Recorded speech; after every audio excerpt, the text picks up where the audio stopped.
So, I want to start us off this time with a slightly controversial topic.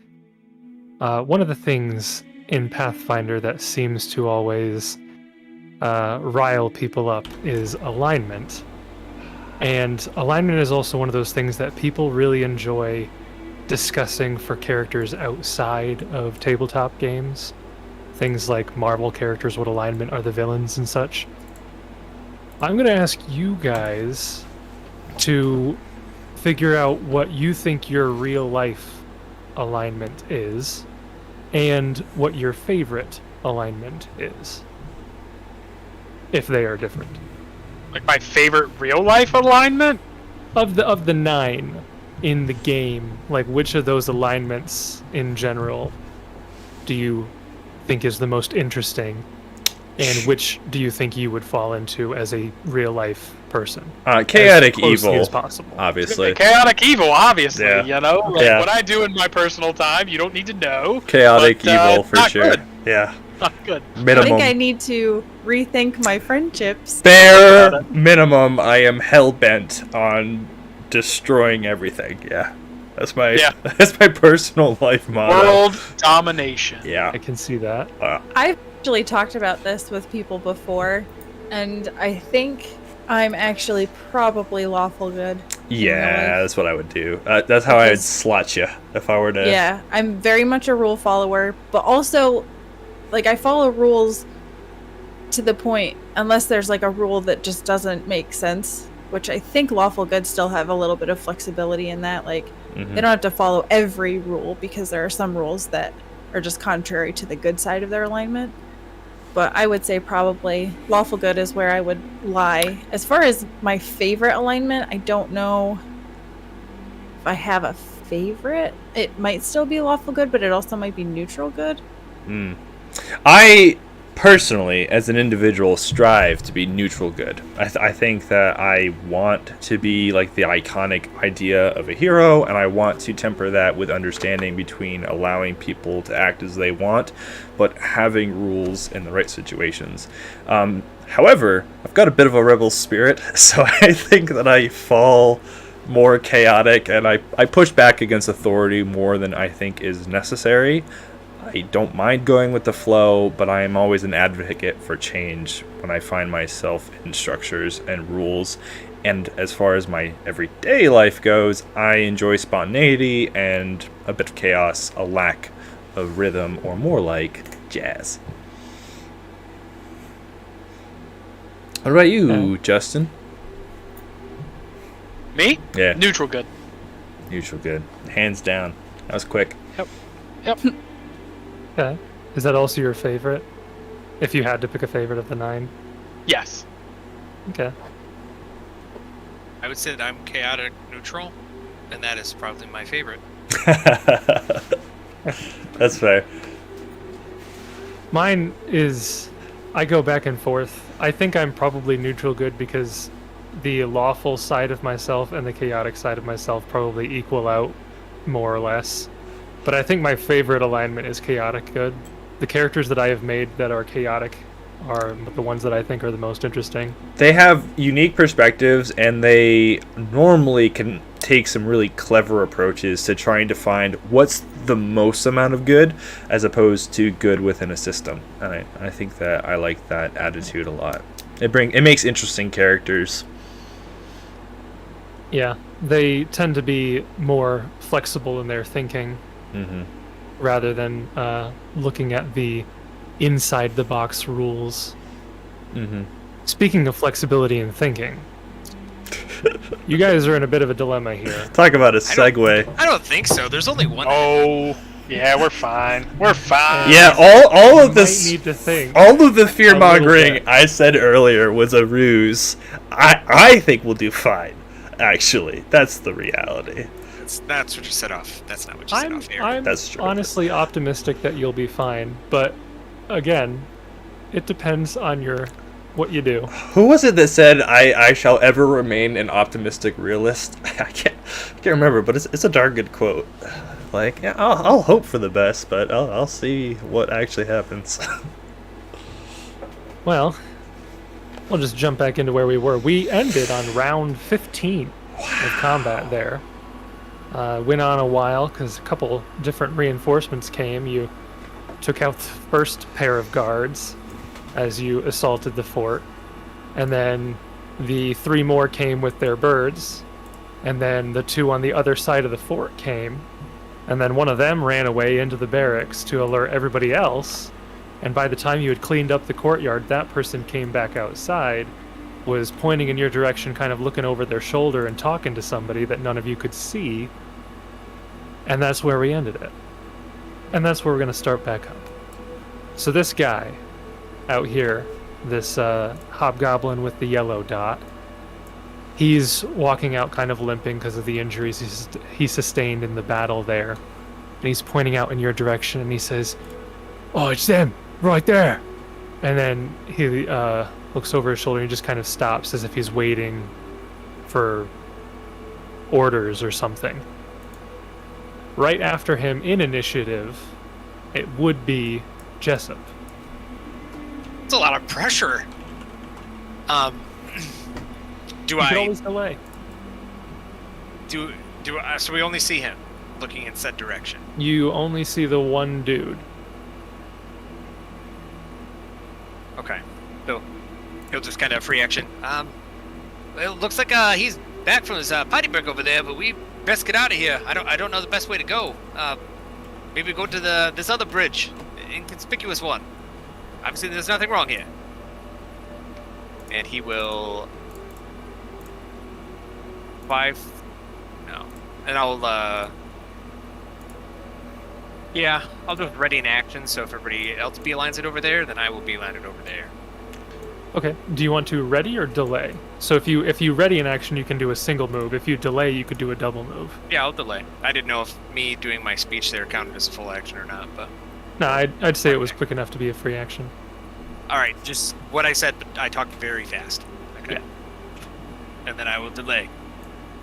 And after that, you all hear a voice coming from maybe 20 or so feet, maybe 25 feet further behind this other hobgoblin. And it's sounds like a more feminine voice. And it says, "Get back to Faithak Salgu. Report to Salakit. Get reinforcements. I'll hold them off in the meantime." And that's all you hear. And that brings us to the top of round 16 with Aaidan. He doesn't... Did he hear where that voice was coming from? Back like 20 or so feet behind the one guy you can see. You just heard a voice. You don't see anybody where it came from. Okay.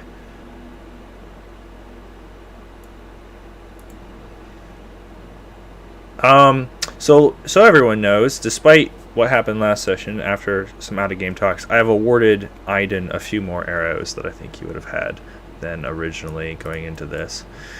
So, with that in mind...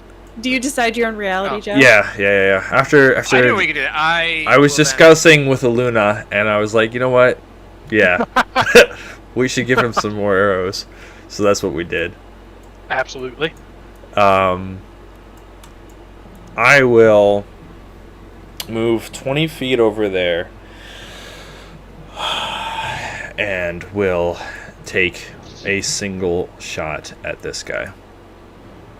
Yeah.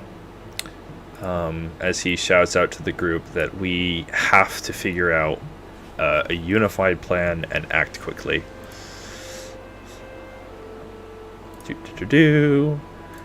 No rapid shot. Favored enemy. Correct. Goblinoid, and we don't have Inspired Courage, right?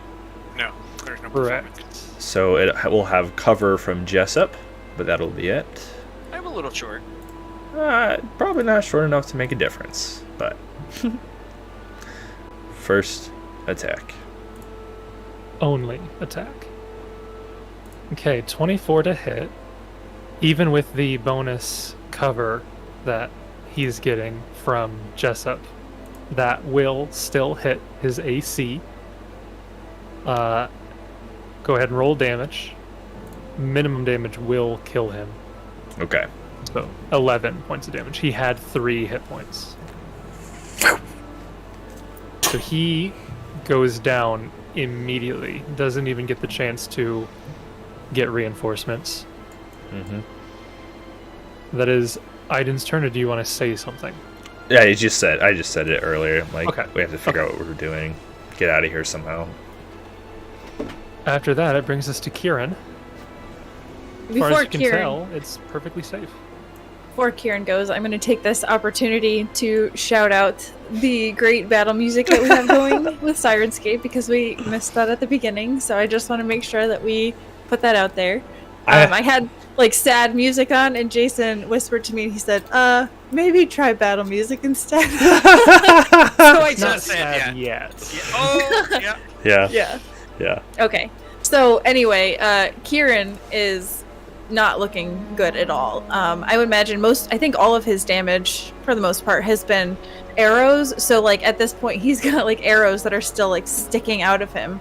And he will say, "We've got to get to that bridge. If we can get to the bridge, maybe Frampton can do something about it if it is trapped." And then he's going to double move to get here. And then Okay. would perceiving be a separate action? Actively perceiving would be an action. Okay, Yes. alright. So then that's the end of my turn. You get there and a fireball trap explodes. Of course it and- does. I didn't get on the bridge, okay? I'm joking. Actually, hold on, let me... What is it? X.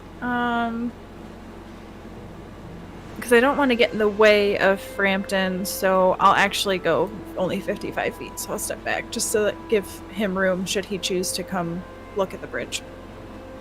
Okay. I don't know if he can get there anyway, but I'll just prepare for that. Okay. I will act next if that's okay. Okay. So I will, since Kieran ran over, double move. So I'll just kind of get over in this section here. To that bridge. Okay.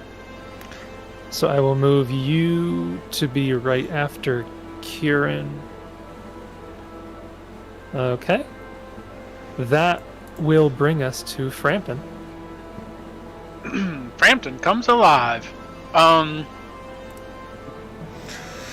Frampton will look over at where Kieran went and went, "Righto, I don't feel too chipper myself. Suppose we could take a look at that bridge," and will make his way over. Can Okay. only really get like here. Yep.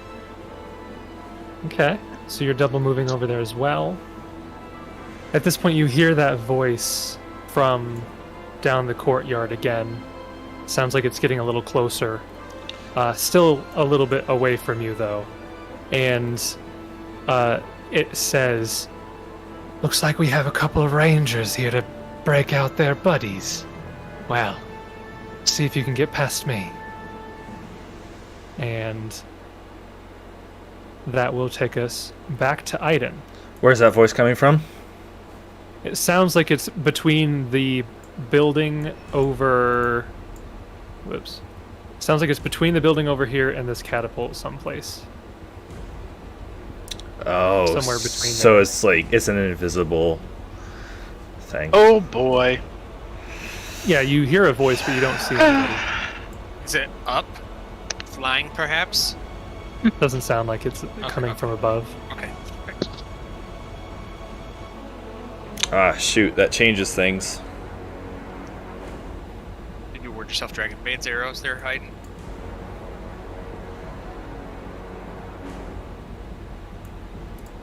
I will. Well.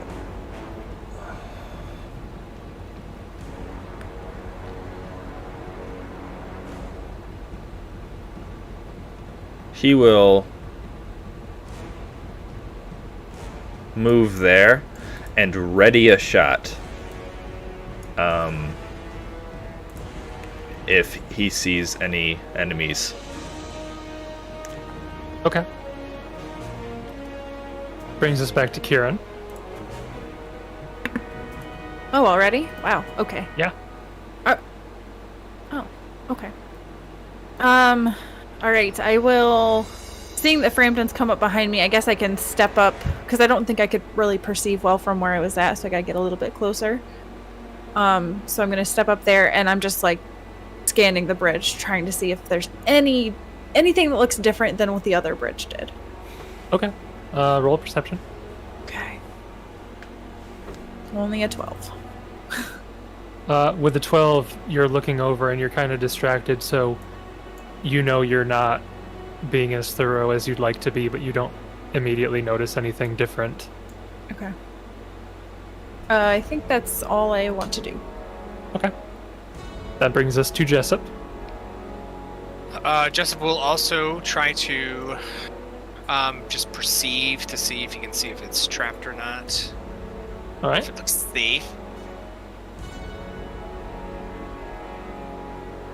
Yep, no. Here, sheet. 22. So even being like 10 feet back from the bridge, you look and at first it looks like everything's fine, but then you notice that the lever that is responsible for pulling the bridge out has been rigged in such a way that it is basically in the middle position, and it looks like a certain amount of weight on the bridge might be enough to just flip it automatically. And looking at the way it's been rigged, it would be difficult to undo it without accidentally dropping the bridge. Basically, it would take a disable device check to try to quote-unquote fix the lever. Could you hold it from falling, assuming you had a high enough strength score? If you were to try to put too much pressure on it without like fine handling, you might just trigger it on your own, basically. So it's not like you're Like fighting against the weight of the lever it's been one fitted way. very, very finely, basically. Yeah. So Jessup will relay that to Frampton. Frampton, looks like we got a whoopty-daisy holding this lever up here. If I get across in my fluffy state, I might drop it. We need your help. And I don't know if it was from Action Economy perceiving that. Did that count as like a standard or a move, or was that just... That would be a standard action to actively look around, yep. Okay. So there's nothing really more that I can do with a move action besides, I guess, get out of Frampton's way, I suppose. Okay. So where's the lever? Is it right here? Is that it? Yeah, it's right there. Okay. He fixes the bridge, gets stabbed in the back, stealth attack, and I die horribly. Ugh! Exactly. It'd be really helpful. Do you want me here, I'll move my fluffy body here. There, fine. Meat shield. Meat shield! Get him, Danny DeVito! That does also bring us to Frampton. Oh, Danny DeVito be with us. Okay, so he'll move up to the lever. Okay. And what do I need to, like... It would be a disable device check to try to reposition this lever enough that you don't accidentally drop the bridge by moving it too much. 24. 24. Please say DC 20. It was, yeah. We'll see. Please say You put your DC 20. hands up to this lever, and ever so slightly your hands are shaking because you know there's something behind you. You don't know how close it is. You're trying to focus yourself. You get your thieves' tools out, and you see inside the lever mechanism there's a little bit of wire jammed in so that touching it just enough will set off the gears, and you get your tiny pair of scissors from your thieves kit, and you God, Jason, does he do it or not? and you snip, and you touch the lever, move it into the up position, and it seems like the bridge is fine. Don't say it like that. He said my life is riding on this. It appears to be okay. It was- appears it to was- be fine. It was DC 20. Oh my gosh. Oh my god. Frampton. I was gonna say, if it's DC 25, like, that's so heartbreaking.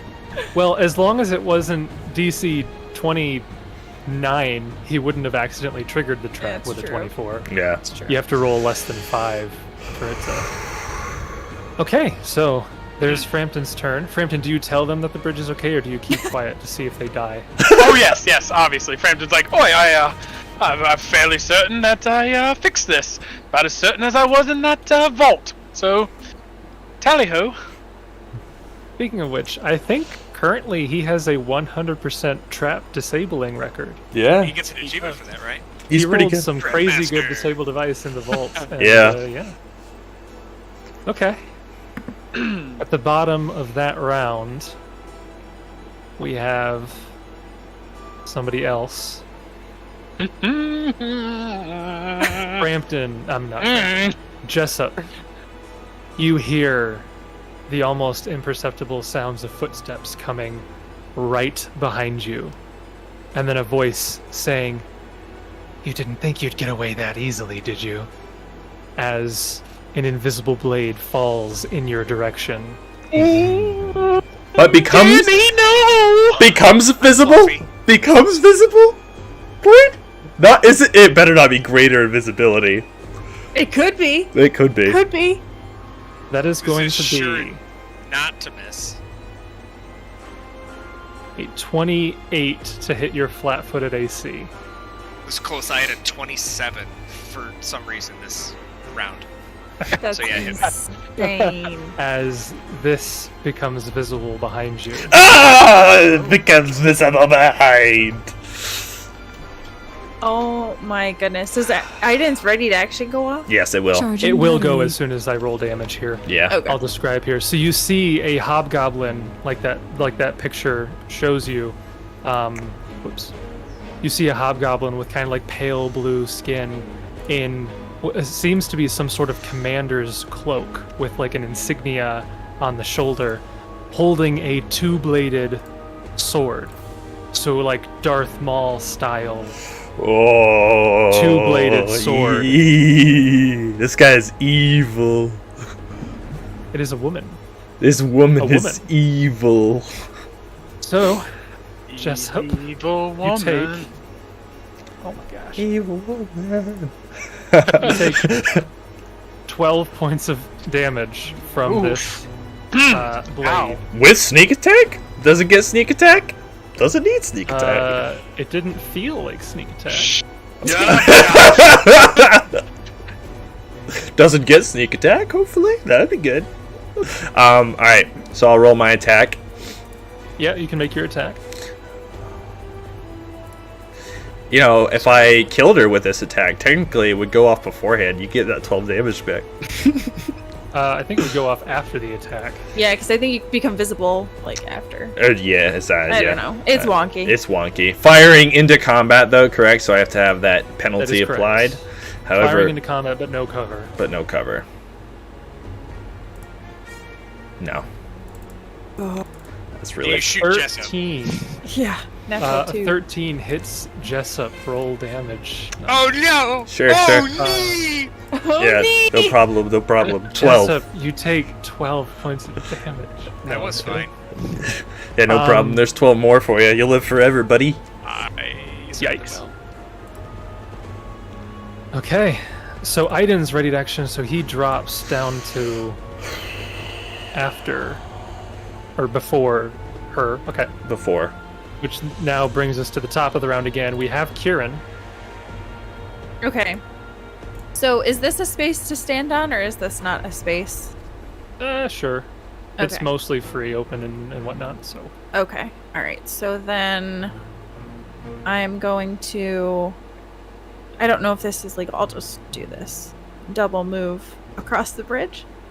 okay. You Sure. start walking across the bridge. Well, And actually, I you guess can- before I do that, I would look at Frampton and say, "Frampton, are you sure about this?" And then, almost without letting Frampton like make any sort of movement, he just books it across the bridge. Yeah, I'm pretty sure. That's part of. Really You possible? begin running across the bridge, and you can feel it rock back and forth ever so slightly, but you're able to get across without hearing the snapping of the chain beneath you. Which brings us to Jessup. Delay. Okay. Ooh. Well, free action, I guess, would be like, you guys need to get out of here. I'm doing okay. Doing okay. Oh, I'm doing okay. You know, I've had worse situations. I've had better. I'm okay. To me? Yes. Okay. I mean, alright, if Jessup says that, then, I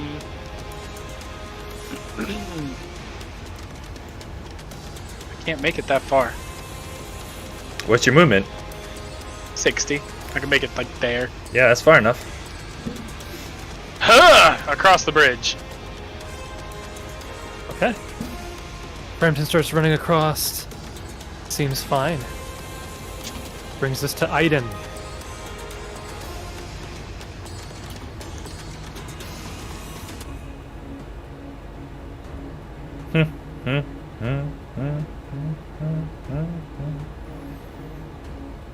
I was just thinking, if this is a movie, it's like cinematic, like to let the others get away, you cut off the Again? access points. Again?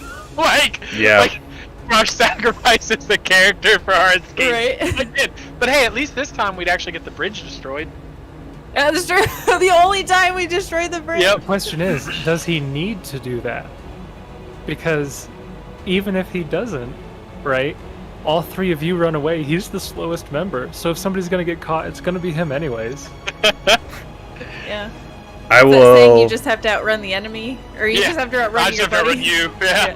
Yeah, I will double move to there. You double move to the start of the bridge. Outstretch your hands so that Jessup can't get by. Yeah, no, he blocks the path. He tries to make himself as big as possible, like he's intimidating Yep. a grizzly. Yep. Now he'll shout out, "Jessup, don't get left behind!" as he whines out. Wine? Okay. Whine? Because he does. He whines out. When I think of Aaidan, I think of a certain level of wimpiness. That's fair. Okay, so that is Aiden's turn. Mm-hmm. Jessup, did you want to go before the next round? I'll let her kill me before I go. Okay. Yeah. Yep. Yeah, I'll go. Yeah, I was thinking I would just die. Okay, no, Yeah. here comes 16 attacks. Oh my goodness. Wow, Yeah. that escalated Oh, no. quickly. Yeah, right. Jessup will 5-foot step back. Look at Aaidan. Aaidan, boy. You gotta get out of here. And then he will cast a spell. Okay. Suggestion. Oh shit. On Aaidan? Yeah. Oh, I was gonna say What? I'm gonna resist. I was like, there's no need for you to die here. Guarantee will not work. You're casting it on the person? Yep. Okay, what are you suggesting? I think that because your colleague over there fell, you might need to go get the reinforcements yourself. Okay. That's pretty good. That's a reasonable suggestion. Yeah, I'll give him credit for that. Give him points. Give him points. I'm just double checking the will save on this character. Plus 13 will save. He's a natural one to Early fail. will. Yeah, it's probably like a war 17. priest. Yeah. Yeah. Check the, Highest scores will. Yeah. check or the is PDF wisdom? as well. Actually has a flat plus 16, so literally a natural Right. one. I just want to make sure that they're not... Okay, it doesn't look like they're including the bonus to fear in the base save, so okay. That gives We'll see away how it something. goes. Nice subtle giveaway there, Jason. That's a good nod. I like that. As a +4 will save. And I rolled a 3. Does it work? Does it? But okay. You call out to this person and you say, you know, that they have to get reinforcements themselves.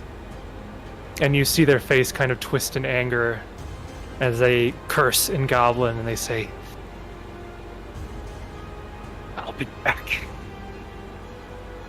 And they start running off in this Oh, direction. God. Jason, you Wow. can't say it in that voice. You have to say, "I'll be back." I'll be back. I'll be back.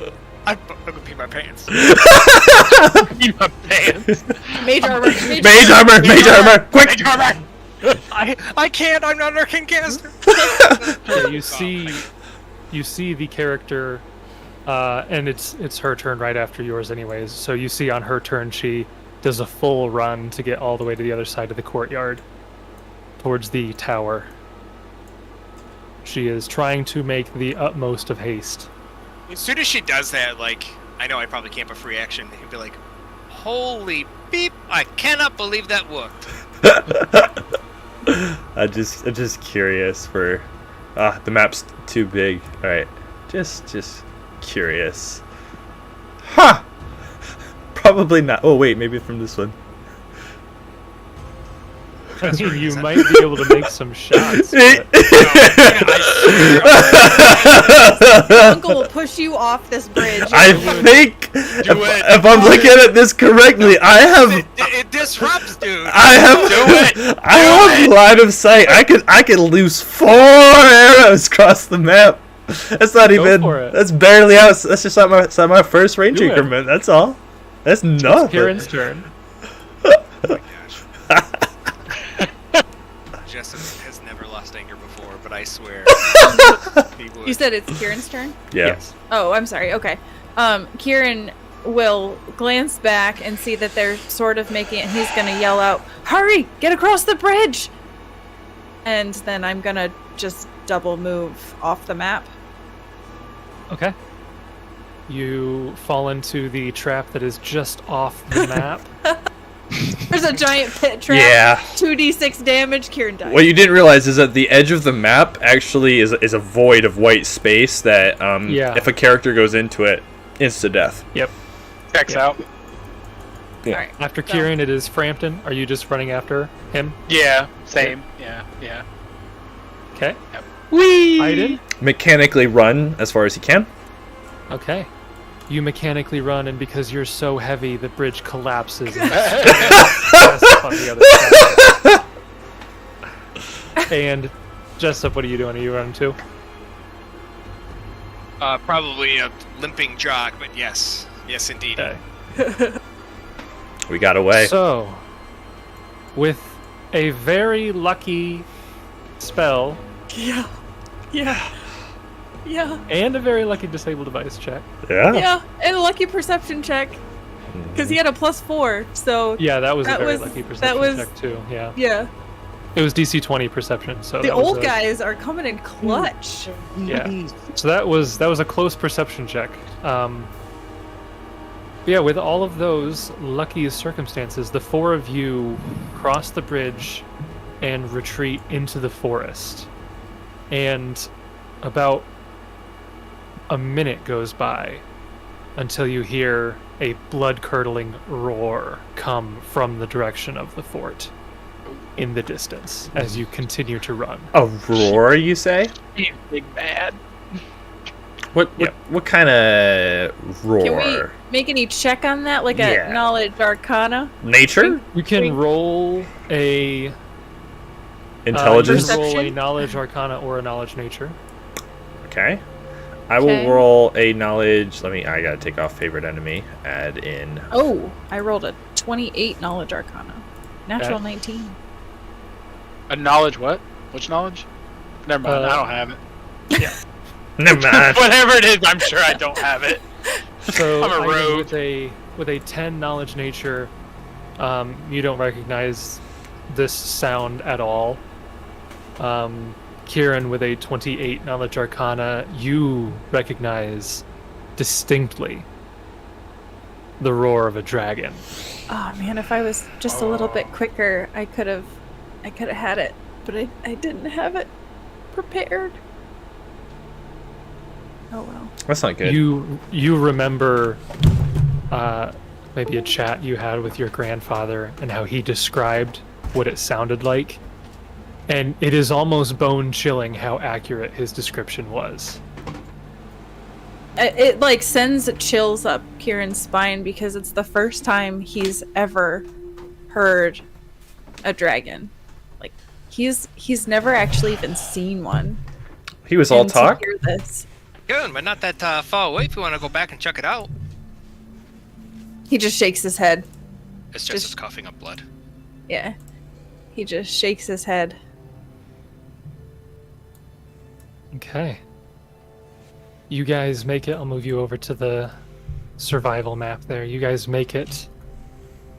Probably run for a solid half hour, an hour or so, getting as far away as you can, just to make sure you're not immediately followed before you maybe begin to slow down and cover your tracks. It's still fairly early in the morning. We stopped for a second. Anybody need some healing? Yeah, that would be fantastic. Okay. Gonna use up a lot of my spells here, but each one of you, come here. Before you do that, Kieran's gonna like horribly yank out the arrows that have been like embedded in him, knowing that magical healing will heal over the wounds, but he wants to get rid of the arrows first. So,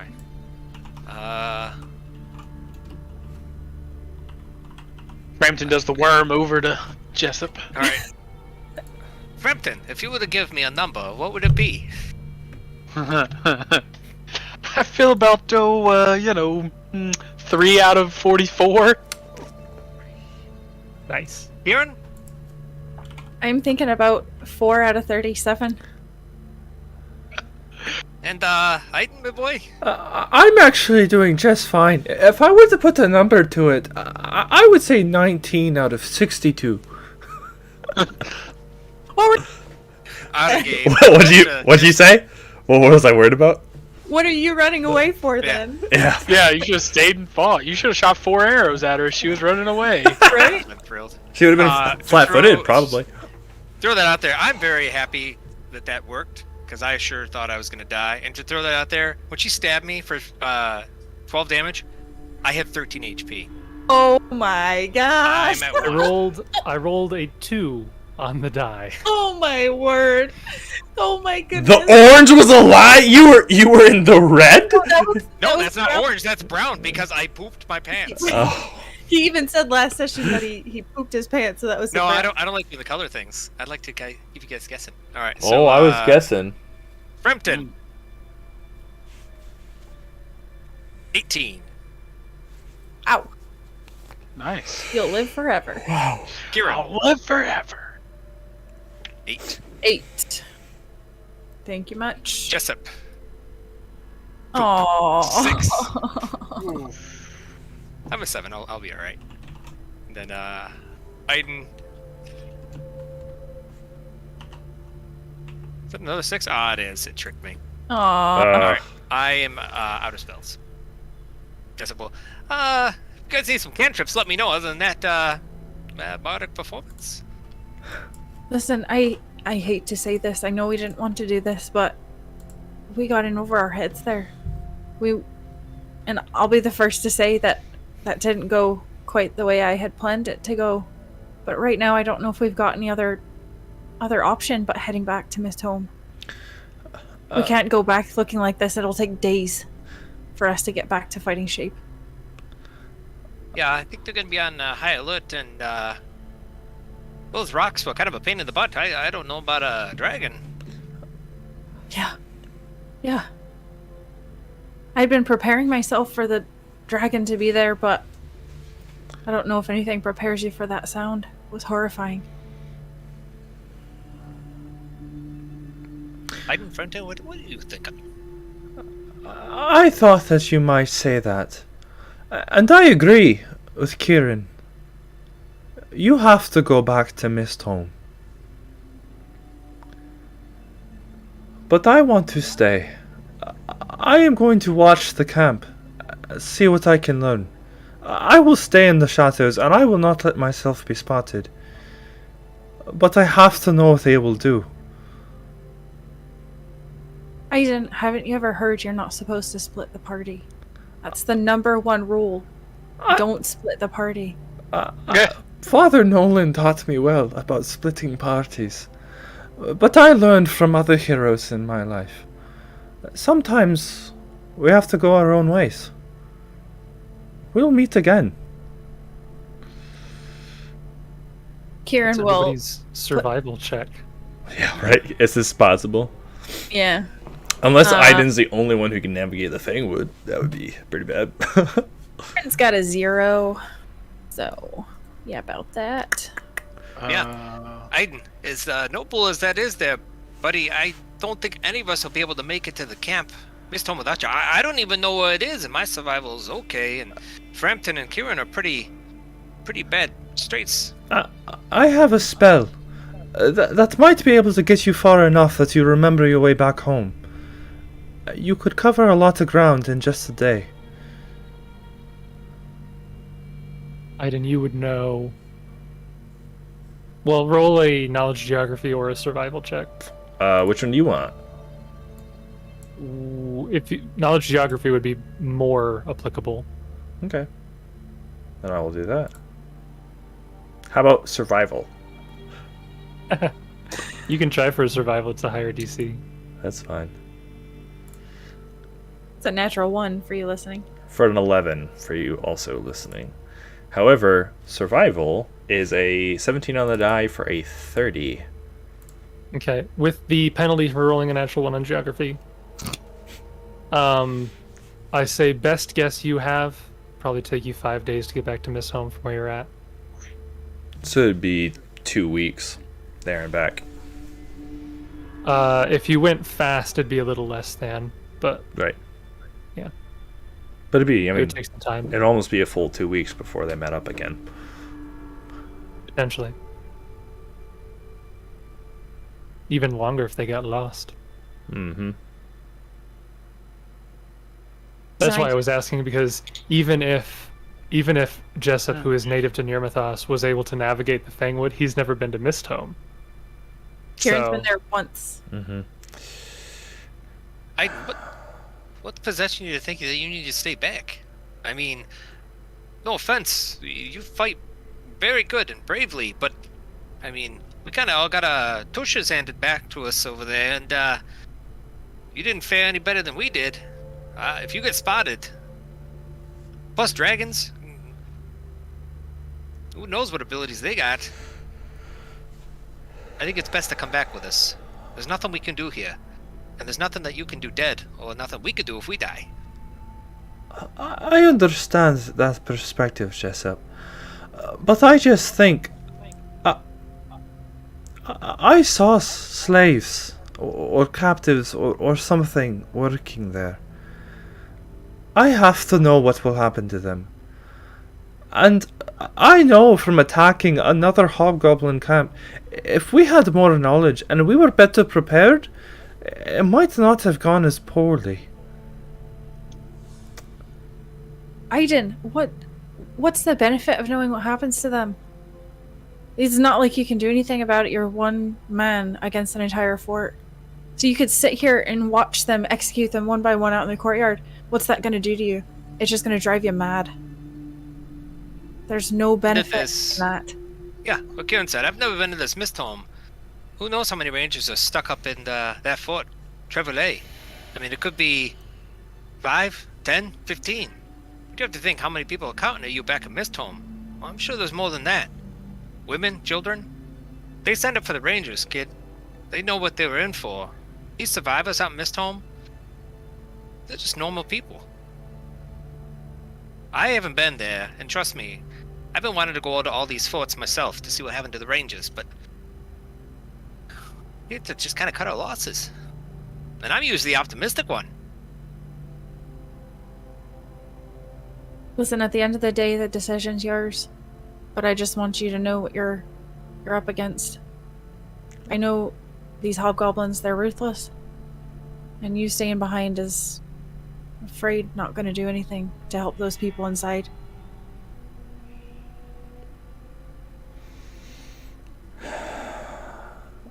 I know what I am up against.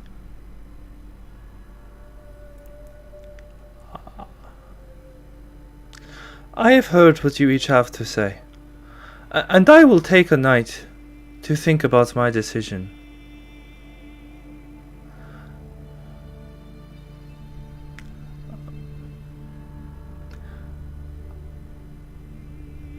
I will Okay. think about it tonight.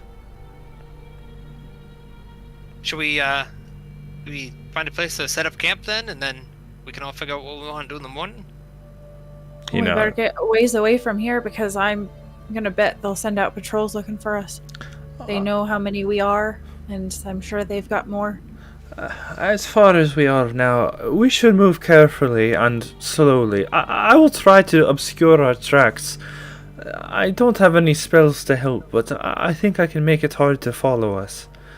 If we go further, we could camp safely, hopefully.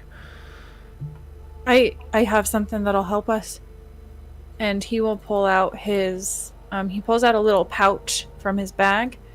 And he undoes the tie on it and starts sprinkling it on the ground behind us as we walk. And he's like, Aaidan, I'm sure you recall this from when we first met. It's how I've been moving around the Fangwood without leaving tracks. It's dust of tracelessness that'll cover our tracks for a little ways at least, maybe enough to throw them off the trail. How much do you Full have? Surprises. I only have this one left. I used the rest of it, but it's good for about 250 feet. So we can spread it here, maybe make it look like we went one direction, and then head a separate direction. Maybe that'll be enough to throw them off. I hope so, but I don't know if they have hounds.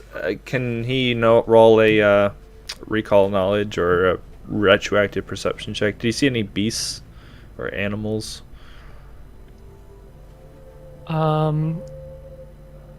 In your observations, you might have seen a couple animals going about. You would have seen the rocks, of course, and you would have seen one hobgoblin that crossed the courtyard from the tower to one of the side buildings with some sort of like cougar or something Yeah. at beside it, and then later on crossed back to the tower. We will still have to be careful, Kieran. That will help, but I think we will have to do more to obscure our scent even. There are many ways to track someone. I've got a couple of doses of deodorizing agent. Could coat 2 of us, but unfortunately I don't have anything more than that. That will do, and hopefully if we cross a few rivers, that will be enough. And he'll take a winding trail back to a safe spot, trying to wade through a couple of creeks on our way. Okay. Okay, So so, you're I'm using using my dust of deodorizing- tracelessness. yeah. And there's 2 doses of dust of tracelessness, or deodorizing agent. So coating a creature in a vial of this milky, odorless substance takes 1 minute and renders it scentless for 1d3 hours. Creatures that rely on scent for locating creatures do not gain the benefit of this ability against a creature affected by a dose of deodorizing agent. Awesome. So I will roll a d3. So 1 dose is 1 hour, and the other dose is 3 hours. Okay. Who should we coat in this agent? I'm not sure you got enough agent to cover me. I would give it to Kieran and Jessup. Frampton can rely on natural stealth, and Aaidan, I'm sure, has developed other methods to mask his scent from animals naturally. He can get a quick survival from that. Looking at Frampton, he's been doing the worm in the dirt this whole time, so his scent is completely obscured by the dirt. Correct. Yes. I don't know. Exactly. Is there a mechanical check to obscure that kind of stuff? I wonder, under survival or something. There might be. I don't know if they get quite that Yeah. detailed. I think they cover everything probably under the covering tracks Oh. aspect of survival. They probably just lump it all together Yeah. rather So- than whipping it up with a bunch of different stuff. Mm-hmm. Kieran will spend the minute coating himself, and then he'll hand the other dose to Jessup. And Jessup, you can either use that on yourself or give it to somebody else if you don't want to use it, but he is giving that to you. Because I know, even just, I mean, I don't know about real life, but I know mechanically by Pathfinder standards, scent can go, like, it can be pretty far, especially if you're downwind of something. Mm-hmm. Like, Yeah. you can smell for mechanically a ridiculous amount depending on your natural abilities. And 250, I think, is not far enough to get outside of that. So, otherwise, 250 is for the tracks. The yeah, I know, yeah. That's what I'm saying. I think we'll need the combination of all of them. It's good stuff. So I won't use the Dust of Tracelessness until Aaidan says that we're at a good spot. Kieran's relying on him with his tracking ability to kind of give an idea of when it would be best to use that. And he might not start obscuring things until they get to a point where he thinks this would leave them with no place to go thereafter and waste a bit of their time looking for us. If somebody did follow the trail, they'd wind for a ways, realize, oh, they're gone, and that, we got away kind of thing. So he's being a little bit deliberate about the timing of when he starts obscuring things. Okay. He wants to waste time. He wants to slow him down. He wants him to be doing busy work. Okay. So we'll say that you spend pretty much the entire day ensuring that your retreat is as untraceable as possible. Using up what items you have, magical or mundane, to make sure that they cannot easily track you. And by the time you start to feel nightfall coming along, you're fairly confident that you've done all that you can. Aaidan, roll a survival check for the mundane measures that you're taking to cover your tracks. Nice. Man, Nice. Aaidan, Oof. you have rolled so many natural ones, and that attack you rolled before we started streaming, Yep. it's insane. So that was a natural one for a 14. Half ranger level to track, which I'm sure can work in reverse, but So still. yeah, Aaidan, a lot of your mind is elsewhere. Oh, I was going to say, yeah, no, he's You're covering your tracks as best you can, but you cannot help but think that, there are rangers in that fort. And you can't help but worry that by the time you get back, whether you go back tomorrow or go back 10 days, they might not be there, or there might be fewer than there could have otherwise been. And that nagging thought is kind of distracting you while you're trying to cover tracks. The deodorizing agent, the Dust of Tracelessness still do their part, of course, but I think Aaidan it's is just a little distracted. I think it's just another instance of he's just really tired of losing. And every time, literally, how many instances have we thought that we're getting a step ahead of things, that we're gonna really make some significant progress, It gets set back, and it's it's one of those where you ran away, but you all survived. right. It's just hard Down. for 10 of their people, and you all survived. I understand all that, and as far as a meta perspective, I mean, we secured Misthome, we had a huge survival rate, but in Aaidan's limited framework, he can only see he can't see the silver linings. He can just see, I failed here, I failed here, I failed here. He's focusing on what he's losing, not what he's keeping. Yeah, and I think that telling him what he has kept is yeah, but I didn't gain from that. That's going to fall on deaf ears for him. Okay. Well, we'll say roughly on the map, I'll kind of ping where you guys would roughly be. You're kind of in this area. Oh, sorry. Go ahead. South. Ping it again for us. I'm on the GM layer. You're in this area. Okay. Okay. Which would be 5 miles, I think, from the fort. And you set up your camp. What are you guys going to be doing for the watches? I think Do we if just ever take we needed normal? to use that wand, we probably need to.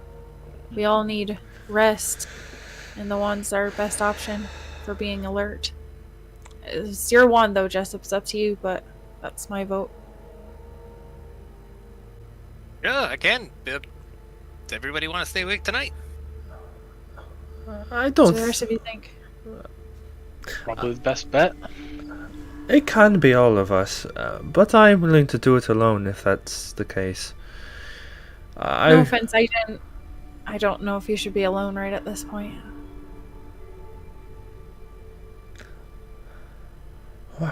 I doubt I'll get much sleep anyway. All right, so let me go ahead and I'll try this on me first.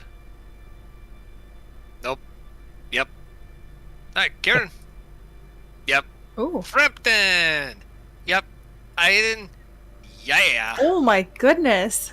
Those Nice. rolls, though. You know those with spellcraft there. Yeah, for- can we get those on spellcraft? You know, I Jessup, don't think they I realize that you roll really well on a skill that you only fail if you get a 1 on. I was just wondering, have you considered reallocating where you spend your energy? Good, but I had friends that go the min-max route, and it's just not my thing. Ah, Okay. yeah. Well, it's funny. Doesn't always help. Yeah, I once had this friend. He was a paladin. Boy, I got stories for you about that. Oh, Yeah. natty ones. So Believe all four him. of you, all four of you are going to be staying up tonight, keeping eyes out as the hours pass. There's a couple moments when you kind of jump a bit, hearing a noise in the distance, only to see that it's like a wolf that's scared off by the four of you. Or you hear a growl or a roar, and for a second, like your blood runs cold, but then you realize it's not the same roar that you heard before. All of you are kind of a little on edge. But the night passes.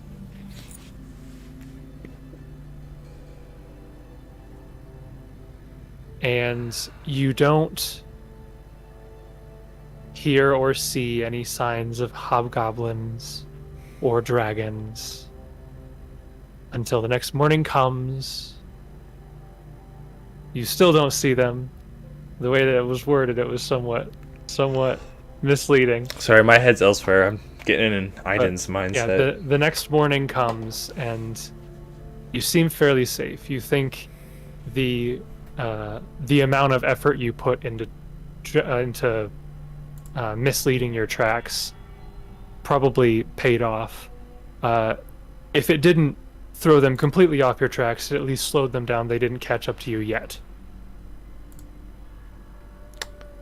Early in the morning, Aaidan's going to go out and forage some whatever kind of herbs or plants or florals he can use to make an herbal tea. Okay. He obviously couldn't find... I don't know where tea grows in the inner sea region. I imagine closer to Gurundi. You find but... you find a variety of different herbs, some poisonous mushrooms. You crush the mushrooms up, make a tea out of them. Mm-hmm. And he drinks it and kills himself. Yeah. Well, that's a Yeah. Got so dark Sorry. so fast. Sorry. I apologize think for a that. 27. That joke was in a little bad taste, but it was there. Probably look how bad that tea tasted, but anyways. Anyways. I think the DC to make tea is a 30. Oh, well, yeah, in that case I do get sick.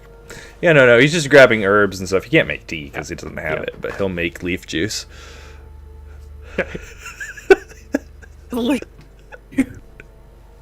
Leaf juice. Ew. Gross. I love That's like calling. leaf juice. I was gonna say it's like calling coffee bean juice. I don't like it. Bean What juice. it is. That's I bean don't juice. like it. Corned beef juice with cow udder. Oh. Stop! So don't forget, you all regain hit points. Equal Your Man, I level. need those. our level Love plus it. con, right? Is Yes. Ooh, I'm back to over half. Which I Hey. will point out, Get my spells back. having successfully escaped, Oh, I forgot. the next Level morning up. comes, and you find yourselves with a pop-up in front of your characters that says level 7. I've been waiting for this for years. Pudding. Oh, Yeah. shoot. It turns Alright, out guys, let's killing turn around. 10 We're going killing 10 enemies in a row gets you some XP. We're on fine. tuning XP. We can level totally on take each the fort ship. again. Ooh, so we're level 7? Yes. Really? My sneak attack. You guys goes were up. level 6 this whole time? What? Oh, that's satisfying. So do we get that extra HP? Yeah, so do 7 plus your con. Yay! Oh, That extra 1 makes a difference when you're 16 out of Nice. 49. And if you guys Nice. want, we can go down the line rolling your hit points. Oh, Oh, yeah. I want to. Oh, I was So- gonna get a 3. Oh, I, Who's gonna go first? I can go first. Okay. Now remind me, I re-roll 1s, 2s, 3s. Oh, Yes. that's right. Yeah. All right. This is nerve-wracking. Get 10. Oh, A 10. 10 on a Nice. D12. That'll is- make up for your HP a little bit. Yeah, Alright. that helps a Let's little go, bit. Jessup. So then plus my con too, right? Yeah. Yeah, plus your con. So So yeah, Jessup's coming gonna over get to a Jessup. 4 on a D8. Oh, crap 2. baskets. Did you get to re-roll that one or not on a D8? D8's roll 1s, Uh not 2s. oh, you guys' videos froze. I win it. It's Uh-oh. the game can't it just can't comprehend me getting You can whopping everybody 2. still. Oh, froze. Josh. I just reset. Jason and Sarah's internet is trucking, it seems. Oh. Uh-oh. Wait. Oh wait, so that 2 never happened, right? Right. Yep. Never happened. Right. We're so easy. Yeah, 2 plus your con. I can't remember. Oh yeah, I didn't actually track what you guys rolled. Ooh, you are a robot. You are a robot. You guys are about to lose your internet. Beep boop bop. Beep boop bop bop bop boop boop. Well, I can keep talking until I'm normal again. Jason, no matter how much talking you do, you will never be normal. No, that's. No. Oh wow. Yeah, Roll20 gave me a connection message. I think it's just you and Sarah. 'cause Yeah. Yeah. Yeah, it's you. I hear She's you other two fine. fine. Yeah. I hear you guys just fine. Mhm. I think we just need to reroll HP since they seem to crash out. That seems fair. Like, I clearly think so. Roll20 was bugged. I think so. I think that's how that works. Oh. Why just for fun? Not any better. That's amazing. Yeah, I can't even run a speed test. The ping. Oh. Well, Wait, I think it's back. It's back. Oh, the I ping hear you is guys. ping is good now. Holy moly. I don't know what that was. All right, let me get my. I'm gonna reset Roll20 just to Yeah. get everybody's videos back to good stat. Okay. Thank you everyone for your patience with that technical issue. Hopefully you're still here if anyone's watching. That's the beautiful part about being live is you get to experience lovely things like that happen. All of the moments you get Yeah. to experience them. It must have just been something with the internet because it's not like we've got bad internet. It must have just flipped out or something. I don't You're know. kind of. Yeah. It sounds better than it was about 30 seconds ago, but still not perfect. All right, I'm gonna leave and come back. Well, I don't know. Do you guys get anything cool for level 7? Yes and My no. sneak damage goes up. That's cool. Sarah definitely does. Sarah, I- this is a much bigger level for Sarah. I didn't feel like that I got much. Looking at it was pretty lackluster until I realized, Josh, what you know, the pain or the godsend this is being able to start your party performance as a move action. I was like, oh, yeah. That's so good to be able to do. Yeah, I thought about that. Like, man, actually, that frees up so much action economy. Yeah, you can do a lot more. Well, I can still attack. I can cast spells. I can do, like perception roll like I did before, actively doing stuff. Instead of being shoehorned to be like, I can do this or be less helpful. Yeah, Brandon, I think ultimately you rolled fairly average for Jessup because in my records here, you've rolled a couple 7s and 8s, and then a 3 and a 2 and a 4. So I think Yeah, you're I had averaging out. I had pretty good HP, so that's fine. So next up we have Aaidan and Frampton. Which one of you guys wants to roll? Frampton, you take it away. I'm still picking my feet. Aww. Frampton also rolls a 2. Hey, D8, brother. D8. 5. Yeah, that's really bad. Looks like Frampton's also probably pretty average. He had an 8, a 6, 2 6s. Ooh. Don't forget your favorite class bonuses. I've got a Oh yes, I'll take that in HP. 10% Well- chance of getting 10. So, basically, it should happen. Go ahead and roll it. 6. I get to re-roll that. You re-roll ones. Yeah. You always roll a 1 when you do your hit points, it seems. Brandon always does, then he rolls max. Oh You my goodness. Re-roll 1s, but if you roll 3 1s in a row, you die. You die. I'm taking the chance. Oh, there we goodness. go. That's not a 10. That's not a 10. I would like to point out that has happened for the past, 6 levels. Yeah. Oh my goodness. I have to say, real quick, I'm a little frustrated because my total HP is now at 49, and I do not get a favored class bonus. So I can't make that a nice 50. A little frustrating. Yeah, what are you guys going to do for your favorite class bonuses, do you think? HP. HP. For sure. Okay. It was like the way this campaign's going. Well, HP. actually, maybe I won't, because I think I can get another spell. You can do that as well. Yeah, I'm not. I'm going to pick another spell. Knock that out. Okay. I'll put class under Jessup. I'll put HP for Frampton. Aaidan, what do you think you're going to do? I don't know. Skills? I don't. It looks like you've done HP for every level so far. I think it's gonna be HP again. I can't imagine spending it on anything else. As much as I love my skills, I kind of need to not be bad at the game. That's it. So, Yeah, Jason, do you want us to just we'll level after the session? Or Oh, I already did all You mine. guys, you I'm- could yeah, probably I'm- do it now. It might not be I that did it long. like that. I was doing it while you were talking. I'm probably gonna be Okay. finished Yeah, here. because I think for Frampton it's just skill ranks. Skill Sneak ranked attack. and sneak attack, HP, and yeah, that's it. Because I'm a Shadow Walker, so there's nothing that Yeah. happens at level 7 for Shadow Walkers. We get feet. Oh yeah, I suppose I do get a feat, right? I already know which one I'm taking. I told Yeah, you. it's Every it's a odd odd level you get a level, feat. so we're gonna get feats here. I'm taking probably a not fantastic one, but I'm What taking feat? Inspiring Mentor. Oh, we're level 7. I know what I'm taking.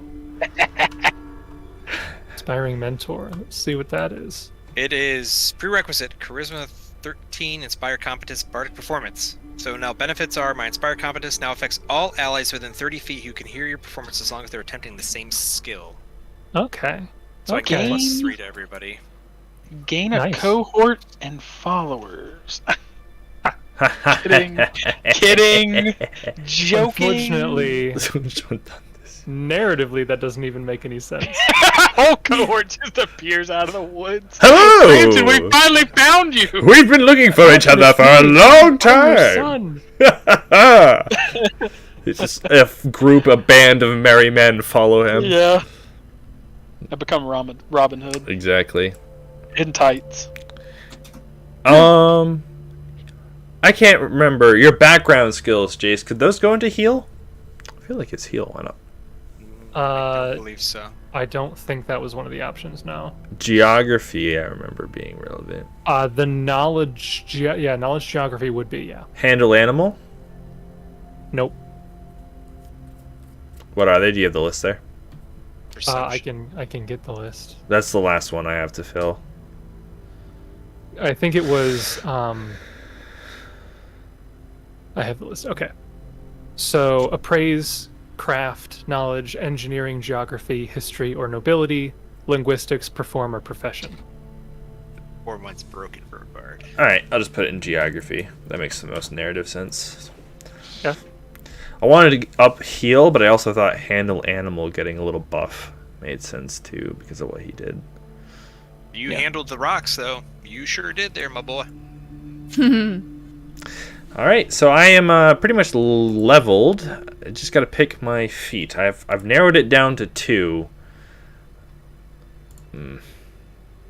2-weapon defense or double slice? Double slice. Go big, dude.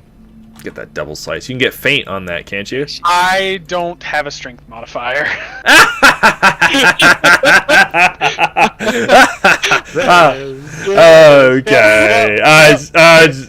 Okay. Okay. In that case, you might want to pick the other one lets you get a bonus to your AC, right? Yeah. What's the one that lets you feint with one of your attacks? Or is that just improved feint? Or how does that work? Can't remember. There's a number of feinting. There's 2-weapon feint, improved feint, greater feint. I think it's There's a bunch of feints. I think it's 2-weapon feint that I was thinking of that you might want to check out. I think you need prerequisites for that one. Yeah, Dex and Int. Although you can, there's a couple of ways to. Yeah, you need combat expertise. Oh, that's right. That's right. So you pick up. There's a bit of a feat tax to pick that. Most people, and I think you could look up Dirty Fighting. You could pick that up, which will count as having combat expertise and 13 intelligence, and then you could get 2-weapon feint. Yeah. If you You wanted. forgo your first primary attack, so you give up your highest bonus to hit. But you get sneak attack on a full round attack. If you hit with your lower bonuses, yeah. Yeah. So there's a trade-off, and it's not good, but it's kind of iconic. It's not bad either, I should say.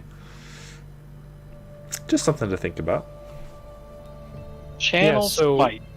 While all of the rest of you are thinking about that, Brandon, you said you were good to go. Do you want to kind of just give a rundown of what you got at this level? Yeah, I still need to pick some spells, but I did get another level 1 spells. I do get level 3 spells, which is big. Ooh. I need to look through those. I can now start my Bardic Performance as a move action. Nice. That'll be nice for action economy. And then with my feat, now my Inspired Competence, which I said now can impact all allies up to 30 feet doing the same one. So it's kind of nice. And sometimes when we're doing like those climb checks and stuff, I can just pop it once and everybody can get that. Yeah. So it's nice. Okay. Anybody else done, or is everybody else kind of looking over some stuff still? Looking over some stuff still, but I think this is the one where I have to bite the bullet, and I think I know what I've picked. Okay. What might that be? I don't think Rangers get anything astounding at 7th level. Nope. It's actually kind of boring. I get what I think is thematically a very cool ability, and I like having it a lot, but I don't know why. For some weird reason, it doesn't work with magical difficult terrain. That is Woodland Stride. So, starting at 7th level, a ranger may move through any sort of undergrowth, such as natural thorns, briars, overgrown areas, and similar terrain, at his normal speed and without taking damage or suffering any other impairment. Thorns, briars, and overgrown areas that are enchanted or magically manipulated to impede motion, however, still affect him. So things like Sickening and Tangle still affects. Yep. So I think that's pretty dumb. But it's the rules as written, and it makes sense. It will give him a distinct advantage in fights in the Fangwood if we start playing properly with terrain difficulties. If we are all in difficult terrain, Aaidan has a huge boost in power compared to every other melee combatant, because he can freely take 5-foot steps and do full round attacks, and they would be stuck with move actions that provoke and single attacks. So. Yep. It would also technically help you in overland travel, because going through the Fangwood, you're now technically faster than everybody else. Correct. I am now technically faster because I move So rather than looking at the 20-foot movement speed per day, I can look at the 30-foot movement speed, because half of that is lower than what you would be normal. So, yeah. So it's not bad, and in this setting, it makes a bigger difference than it does for most rangers. So that is the one thing I'm really happy about. And then as far as the feat that I chose, I feel a little stuck, and I'm going to have to pick up Deadly Aim. It is just now at this level. With Deadly Aim, my to-hit bonus is unchanged, whether I'm doing melee or range, which means I'm exactly equally the same. My damage output will just be higher on a bow. Yeah, you were hitting too often before. weren't missing a single shot. I'm not happy about it either. I wanted to get the other one, and this will be... No, I'm cool with lowering that to hit. I'm I'm cool with it. My next one, which I'm excited about, but I won't be able to get now, will be my level 9. I'll pick up Vital Strike, I think, is the next one, which is a pretty classic. You could do that now. I could. I don't know. Maybe I will. Maybe I'll take Vital Strike and save Deadly Aim for later. I do like Vital Strike. Vital Strike is pretty cool. I think it's a neat one. Yeah. Yeah, with if I calculate your movement speed using the 30-foot and then applying the half speed, you'd be moving at 12 miles a day instead of 8. So you'd actually get to Misthome in 4 days. That's nice. So it actually that ability does actually speed things up a little bit.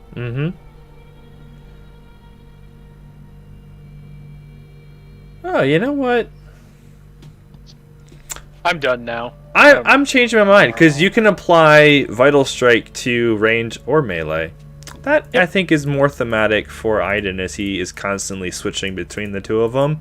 It makes my one single action I have to take hit a lot harder, and I can pick up Deadly Aim later when my BAB has further progressed. Yeah. I think I'll switch the order on that. It seems pretty good. So we know Jessup and Aaidan for the most part. Justin, what were you gonna give for Frampton? So obviously he got the sneak attack. Is now a 4d6, so I get an extra damage die on sneak attacks. Yeah, boy. Yes, we could utilize that flanking. I know. We're gonna work on it. And in anticipation of that, I'm trying to increase his rapier skill. So even though the daggers would always hit, I still want him to focus on the rapiers. I should just switch to dual daggers, but I'm not gonna. So I actually ended up taking weapon focus rapier. Okay. For I that, like it. just give him the +1 to his attack. Last combat was really disappointing because I just could not land an attack to save my life. So if we can get that attack up as much as possible, I think that'd be great. And then if we utilize flanking, that could be. You said you picked up favored weapon? Or... I already had weapon focus. Oh, weapon focus. Yeah. Finesse training, and I had. Yeah.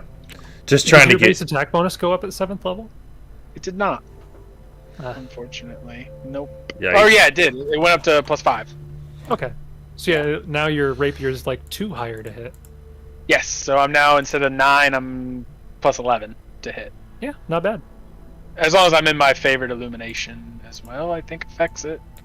It does not. Never mind. Favorite illumination doesn't affect it. But if I put on 2 weapon fighting, it'll drop me back down to 9. But that should be good because before I was at 7 to hit with 2 weapon fighting. So basically that kind of negates that this level. Yeah. Other than that, the visions, and I learned a language. Ooh. What language did you learn? Is it Abyssal? Goblin. Infernal? Troll. Ignan? No. Goblin. Giant. Aquan? I went with Goblin. Goblin. Cool. Solid thematic choice for this campaign. Yeah. So. Dragon. And the last one I took was just off the wall that will probably never come up at all. That's fun though. Yeah, I think I like flavoring that where since you all were awake the whole night, maybe Frampton, you were like asking them to teach you some basic words in Goblin so that you could recognize when a hobgoblin was saying something. So maybe like as you were all watching around, like they'd give a word, be like, this means this, Right. and they maybe just some basic verbiage. Yeah, and I've always had it in my head that like Aaidan can piece things together on context, but mostly he just understands some of like the basic like military terminology. He wouldn't really understand. He couldn't discuss philosophy in Goblin, for example. Attack, retreat, Right. cover. Yeah. You were a coward, you fool, you should turn around, build your I'm gonna character kill better. Yeah, that kind of stuff. Build your character better. Oh, that one was just me, sorry. Sarah, are you nearly I done? think do you so. Yeah, I've got stuff I've got to do offline with spells, but that's fine. Why So- bother? I am taking my 2nd level in Dragon Disciple, which is a Oh. pretty big level for me. So first off, I get a +2 bonus to my strength. So my strength goes Wow. from 16 to 18. So that's why I had him like working out and stuff, because like he's beefing up a little bit. Yeah. Those abs. Yeah, Those those abs. They're real now. He's really grown Yeah. into the defined lines of his Yeah. tattoos. Yup. Yeah, your two-handed attack is lots more damage. Yeah. Yeah, so well, it's a D10 plus 7, so it's Well, yeah, but whatever. it's Wow. like as 16, your bonus from strength is a 4. At 18, it's a 6. yeah. So So- I got that. I also got a bite attack. So if I have my claws and I'm using claws, I can do a bite attack, which I don't really see coming up a ton with Kieran, but you never know. You know, desperate times. At what level do you become a full dragon? You get dragon form at 7th level. Oh, I was Um, joking. Didn't know that was a thing. All Yep. right, cool. Yep. Yeah. Yay, it's a thing. I don't know.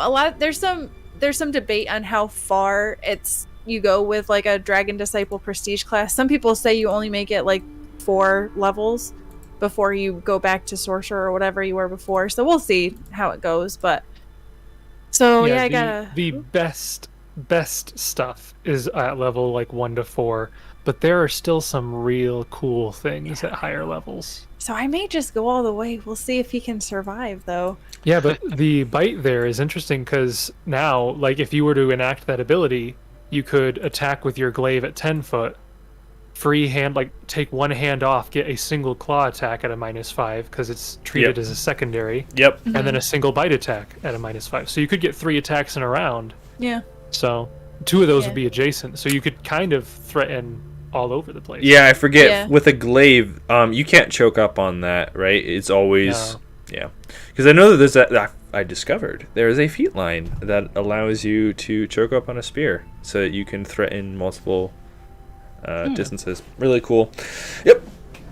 So that's another thing, side note, that we looked into over the past week was Kieran didn't actually threaten in melee with the hobgoblins when Jason was shooting. So Yes. as far as shooting in melee, with a reach weapon, if you are 10 feet away from your enemy, you're not considered to be in melee for the purposes of like a precise shot feat. Yeah, I think the way they worded it is if the person you're firing at is 10 feet or more from the nearest ally of yours. Yes. Yeah. Something like I that, knew yeah. that. I knew that it felt really weird, and there was a couple attacks that I think probably would have hit. So. Oh yeah, I'm sure. But yeah. So, sorry, there's a little bit more. So, I get a bloodline feat at this level. And so the Draconic Sorcerers have a list of feats that they can choose from. I chose to go with Toughness. So that took my HP up another 7 to 56. Very nice. And so the Squishy Sorcerer is trying to become less squishy. And then I had a regular feat. So for my regular feat, I am more than likely going to take Expanded Arcana, which will give me additional spells. So basically, you can add 1 spell from your class's spell list to your list of spells known, if it's your highest level spell. If you choose to take lower level spells, you can get 2, as long as they're at least 1 level lower than your highest level spell. So I'm probably going to take 2 lower level spells, but I'm not sure. Because I also just found out at 6th level for a sorcerer, which is my spellcasting level, I can also swap out a spell. So I may do that with one of my first level spells. I may swap out for a different spell. I don't know yet. I'm still looking into that, but that leads into my final thing where I did gain a level in spellcasting. So now I have access to 1 3rd level spell, and just flavoring it to be along my bloodline and what I've done so far, I'm most likely going to take Lightning Bolt for that. There's your damage, your AoE Yeah. damage. You fight a swarm again, you'll have something to do about it now. Right?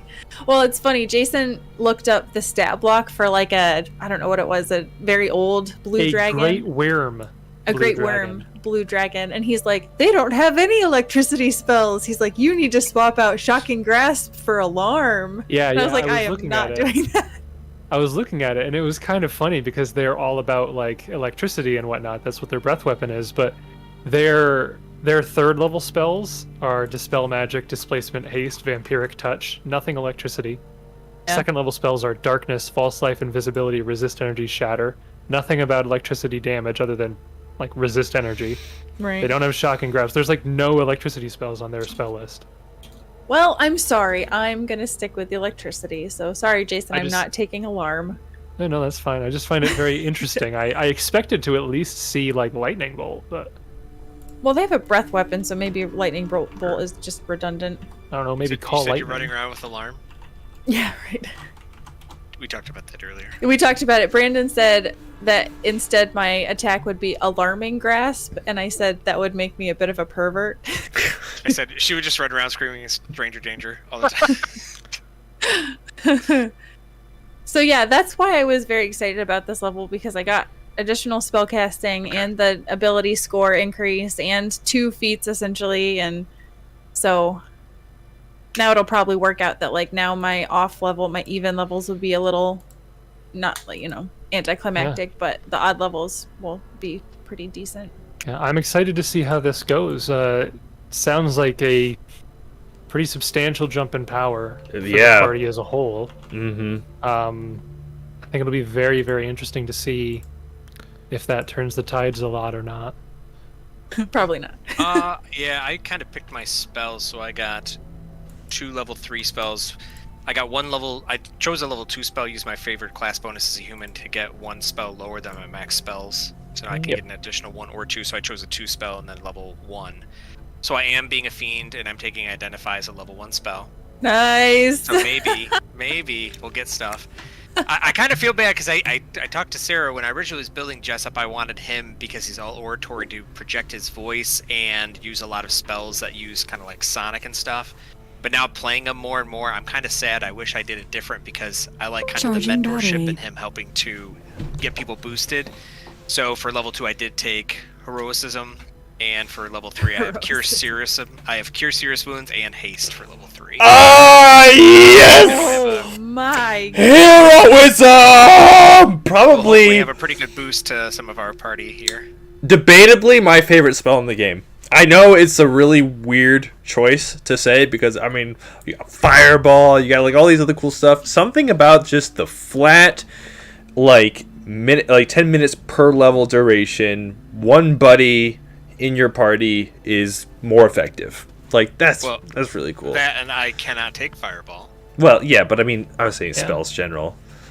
Yeah, no, we've gotten a lot of use of heroicism. Yeah. Yeah.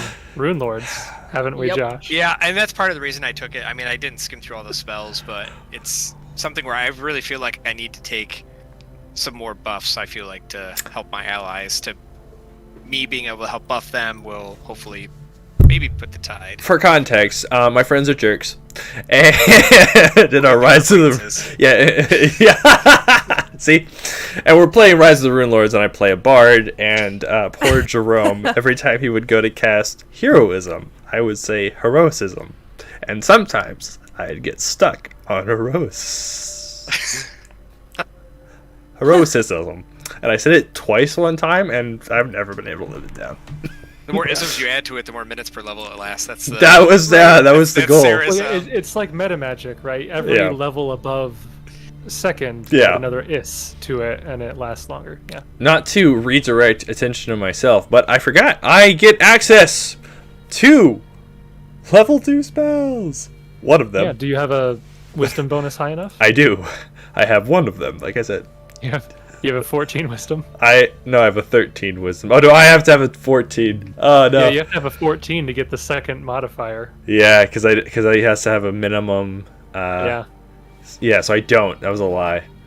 You have access to them. Yeah. Yay!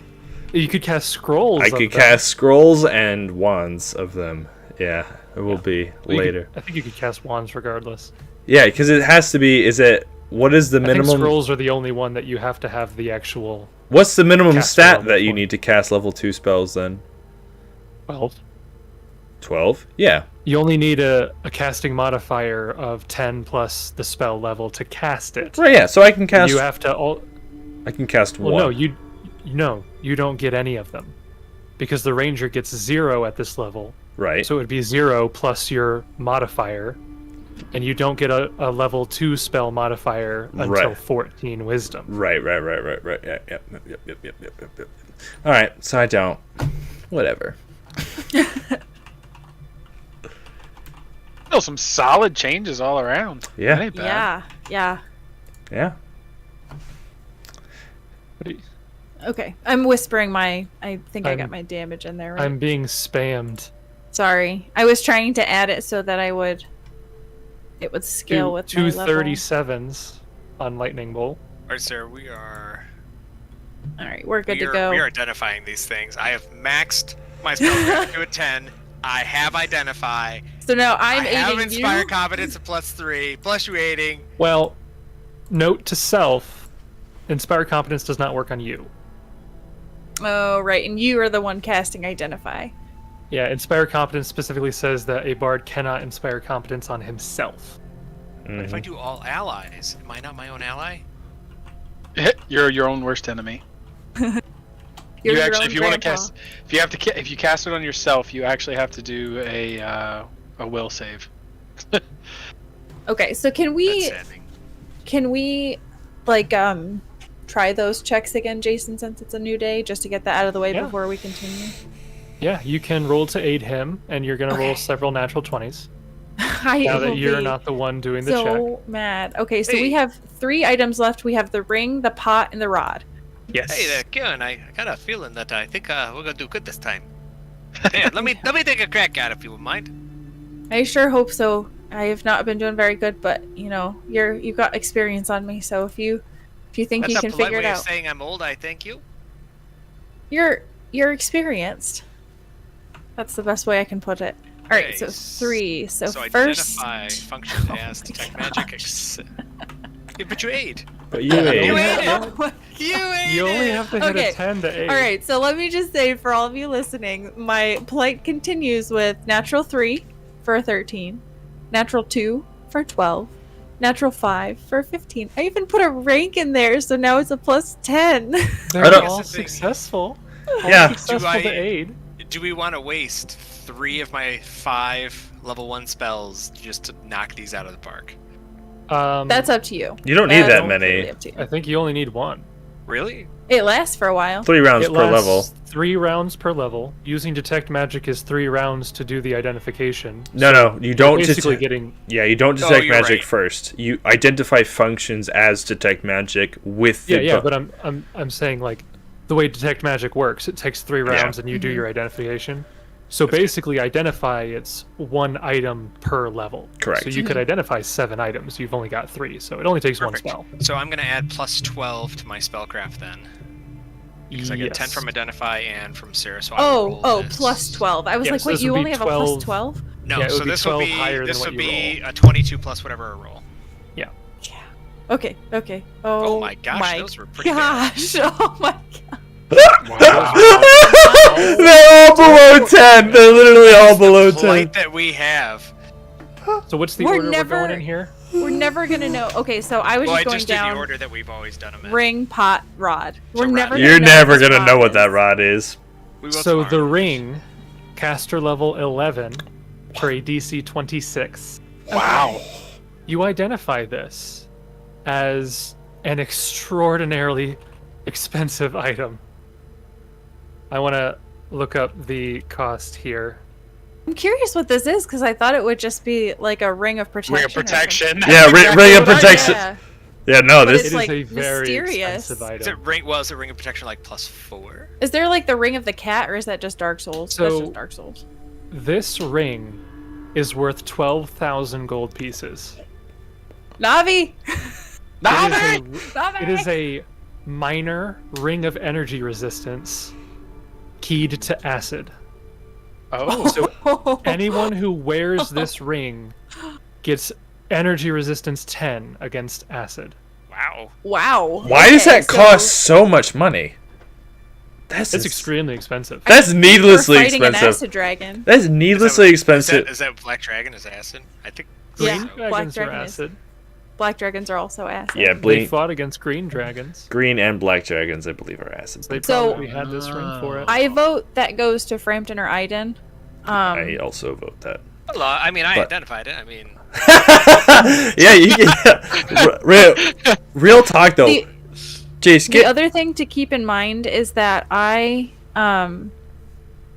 have energy resistance as a spell, right. which will last Yeah. for 60 minutes, so for an hour, and it's also 10 keyed to a certain type of. Right, that's what I was gonna ask. Do those stack? I would have No. guessed not. Then why in the world does it cost 12K for that item? Because energy resistance 10 is a big deal. Yeah, it is. It is. Yeah. stack them if somebody had the ring of acid and then Kieran were to cast like fire resist. But like Oh yeah, that one you So you would. could Yeah. so you could do 2 different resists. Okay. Yeah. But tieflings get like fire and stuff resist. Like it's just natural bonuses 5 and 10 Yeah, in some it's because category. they're OP. Yeah, I guess that's true. Not gonna argue with that. All right. Do we get to know what the pot is? Yep, you will. I was okay. just going to jump in So on we the screwed who up gets one. the It's ring fine. thing. Oh yeah. Do you guys 'Cause- want to roll off on the ring, or I don't feel strongly Yeah, about you it. could roll off, or you could think about it in I mean, different if you terms, want my like- opinion, I would say Aaidan, and the only reason I say that is because if it truly is a dragon with breath attacks, Frampton could potentially reflex Yes. save and then negate all anyway. That's exactly what I was Well, going that's- to say. Is that's that one thing makes to a little consider bit more about- sense. The other Yeah. side of that is Aaidan has the most HP, Correct. so he's the most likely to survive if he gets hit. Whereas Jessup might not be. Correct. And honestly, I can cast it. It'll eat up a lot of my second level spells, but I can cast resist energy on the rest of us if we need to. So I it's think fine. that it is actually reasonable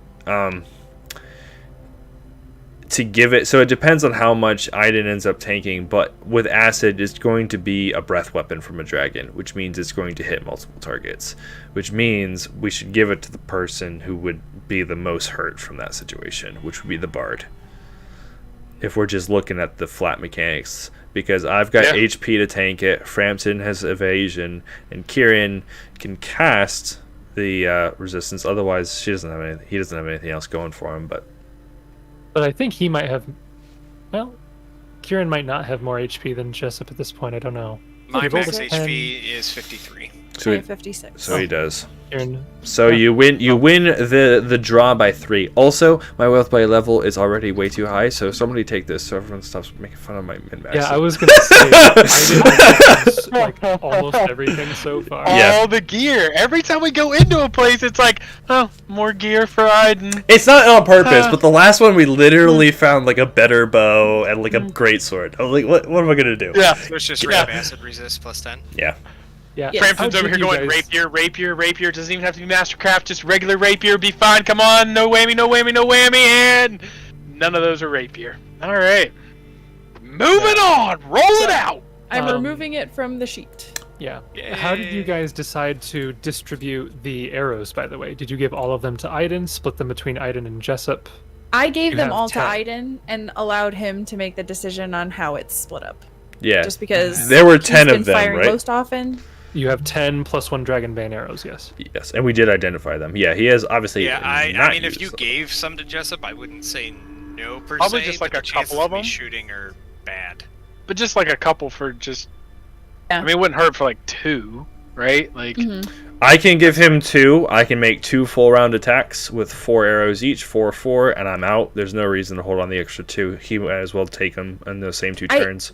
The only thing with that, Josh, just keep in mind is they're very precious, so you maybe save them for your higher BAB attacks. Right. So I was gonna say the way I would use them if we do end up actually with fighting a deadly dragon aim. is that the highest BAB will be 1, and then the rest will not be, and then just Oh. cycle through that Well, way. my question on that would be, would the many shot also be 1?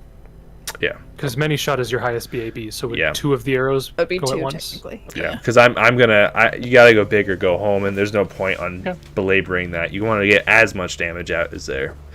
Okay. By that logic, rapid shot has the same to hit. It's only the last one that is less.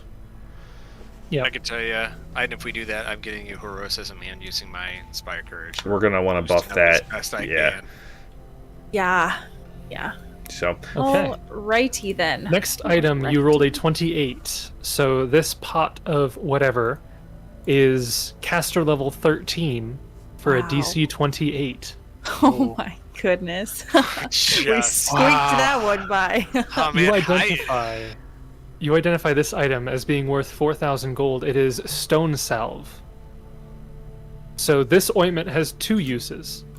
If an ounce is applied to the flesh of a petrified creature, the creature returns to flesh as stone to flesh.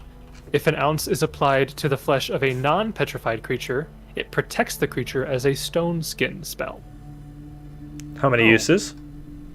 The price and creation cost given are per ounce, so you have 1 use. So you can either give somebody a single use of stone skin, or you can unpetrify a single petrified target.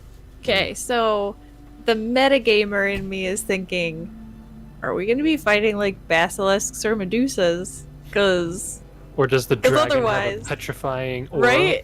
right, because otherwise, like stone skin is really useful, and that would be really great for soaking up damage, but also like Not that useful. Not as these attacks. yeah, not as useful as the second. If we really get in trouble, we need that. Yeah. The third item, the rod, you have no idea. Yeah, I was gonna say that. Yeah, natural With 2. a That's so 24, sad. that's just the not gonna chances cut it. I should have been able to get that. No, go figure. At least I got 2. At least we got 2 of them today. So Yep, that's you can try again tomorrow. if we make it. True. So what is your guys' plans today? You wake up, heal up a little bit. You're all probably still hurt quite a bit, but you have a full day ahead of you. Depending on what we're doing, I got some new healing spells. I've been practicing this one mostly because it's been on you guys, but I could use that at some point if we're not gonna be rushing into any danger today. I don't know. I still feel like we need to go back. I still feel like we need to regroup. I don't know if we can. I don't know if we can take that on right now. Aaidan nods and will stand up from wherever they're talking and will say, I did. I have taken the night to think it over. The last group of friends that I traveled with, the ones who helped me save the people from Fhaendar and set up Misthomeward. We all had differences that we could not settle, and we went our separate ways. I do not think what they did was wrong, but I think I would rather stick together. I will go to Misthomeward. That makes Like- my heart happy. I can tell you this, Aiden. We don't have to stay there long. But if you think about it, it probably wouldn't be bad to check in on those people. I don't know them as well as you do, but you know, it might put your mind at ease a little bit just to know that they're all still there and safe. Worst case, we can maybe ask for backup. Well, we got the cereal and the Hurge. I Well, would like to be honest, I don't know if Sirio can make the journey back. With only one leg, he might slow us down a bit. No offense to him or anything, but Don't you got that fancy dance floating disc? I mean, that's not going to last the whole time traveling back, and I'd rather save that for something more important. I will admit, I would like to see the people at Misthomeward. I wonder how they are doing, and I have people I would like to talk to. I think it's an agreement, Frampton. Yeah, I have no desire to fight a dragon today, so let's make ourselves back towards Misthomeward. And he will cast in Nature's Paths as well. Much as I feel that we were a little defeated yesterday, I for some reason today just woke up a little more empowered. I do have a good feeling, but not quite as good a feeling facing a dragon. The hard part, though, is with us leaving and potentially coming back. We'll have to keep a track on a timeline. With that dragon leaving and coming, we don't know when we come back if it'll be here or not. So we'll have to leave that in the back of our minds for if we decide to come back here. Well, if we're lucky, maybe if we get back up there, the dragon will just be leaving that day. So it was, Yahoo said that it was gone for about 3 days at a time. That being said, that was probably before there was somebody mounting an attack against the fort. Right. The only thing that makes me nervous, though, is if we take out the rest of the fort, we might anger the dragon, and I don't like the idea of a dragon just flying around the Fangwood. But we can cross that bridge when we get to it. Hopefully it won't be trapped. Nah, as long as Frampton can disarm it. That's right in the bag. Well, you've been good so far, Frampton. We owe you a lot to you. You've saved us from a lot of danger, and to be honest, if that bridge had been trapped, and if I'd gone over it and fallen, I don't think I'd be here right now. Yeah. Frampton, you got some good disabled devices, and Aaidan, some clutch or healing there, buddy. Kieran, yeah, I'm sure you'll do something great.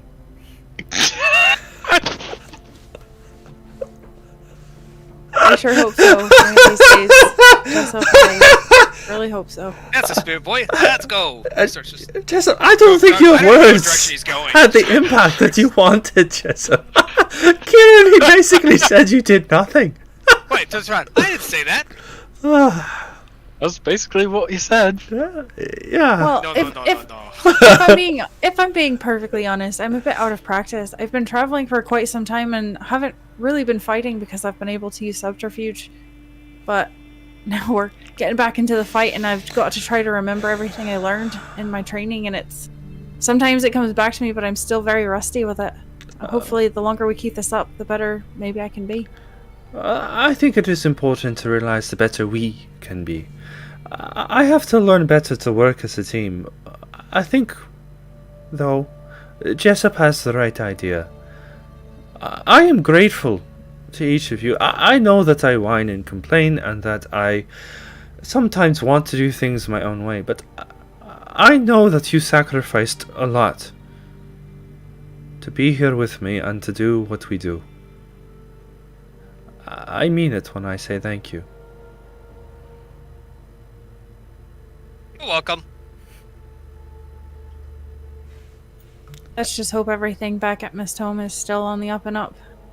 Yeah, I haven't been there yet. You're gonna have to show me around. Maybe I can play some tunes and lift some spirits. I was only stayed there a couple of nights, but it's the weirdest thing. They had this weird crystal creature that was just hanging around in the depths, kind of eating rocks. And I don't know, it was a bit strange. I couldn't understand a word it was saying. I assume it was speaking language, but it was interesting just to sit and watch it for a little bit.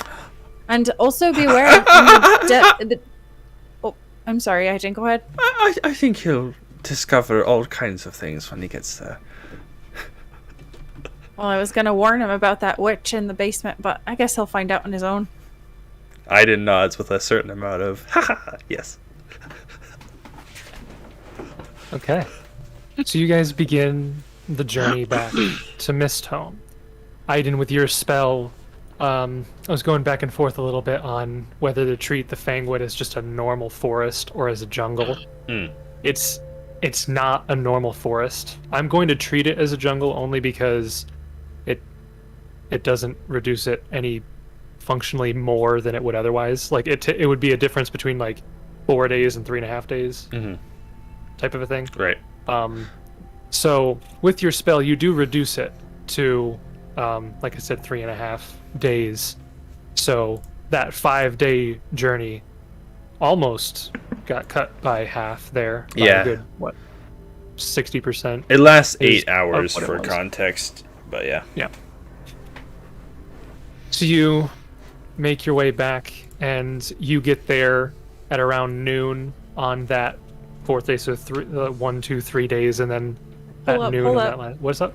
We got some identifying some healing I gotta do here. 4 times? Like, I hate to belabor this. I don't want to belabor this. Roll it a couple times. I want to know what that dang rod is. And how many nights? Roll at least the double digits for this. And can we assume that we heal up then as these days go by? I imagine with the amount of healing Jessup can naturally do, as long as you aren't ambushed by like something crazy, you'll probably make it back to his Misthomeward at full hit points. Yeah, I have 2 cure serious, 4 cure moderate, and 4 cure light, assuming I don't use my spells for anything else. At the end of the Plus, day, with we our heal natural up. healing, because we'd have at least 3 more days of waking up, which would give you your level plus con. Do you want us to just all go to max, or do you want me to like roll stuff off? How far?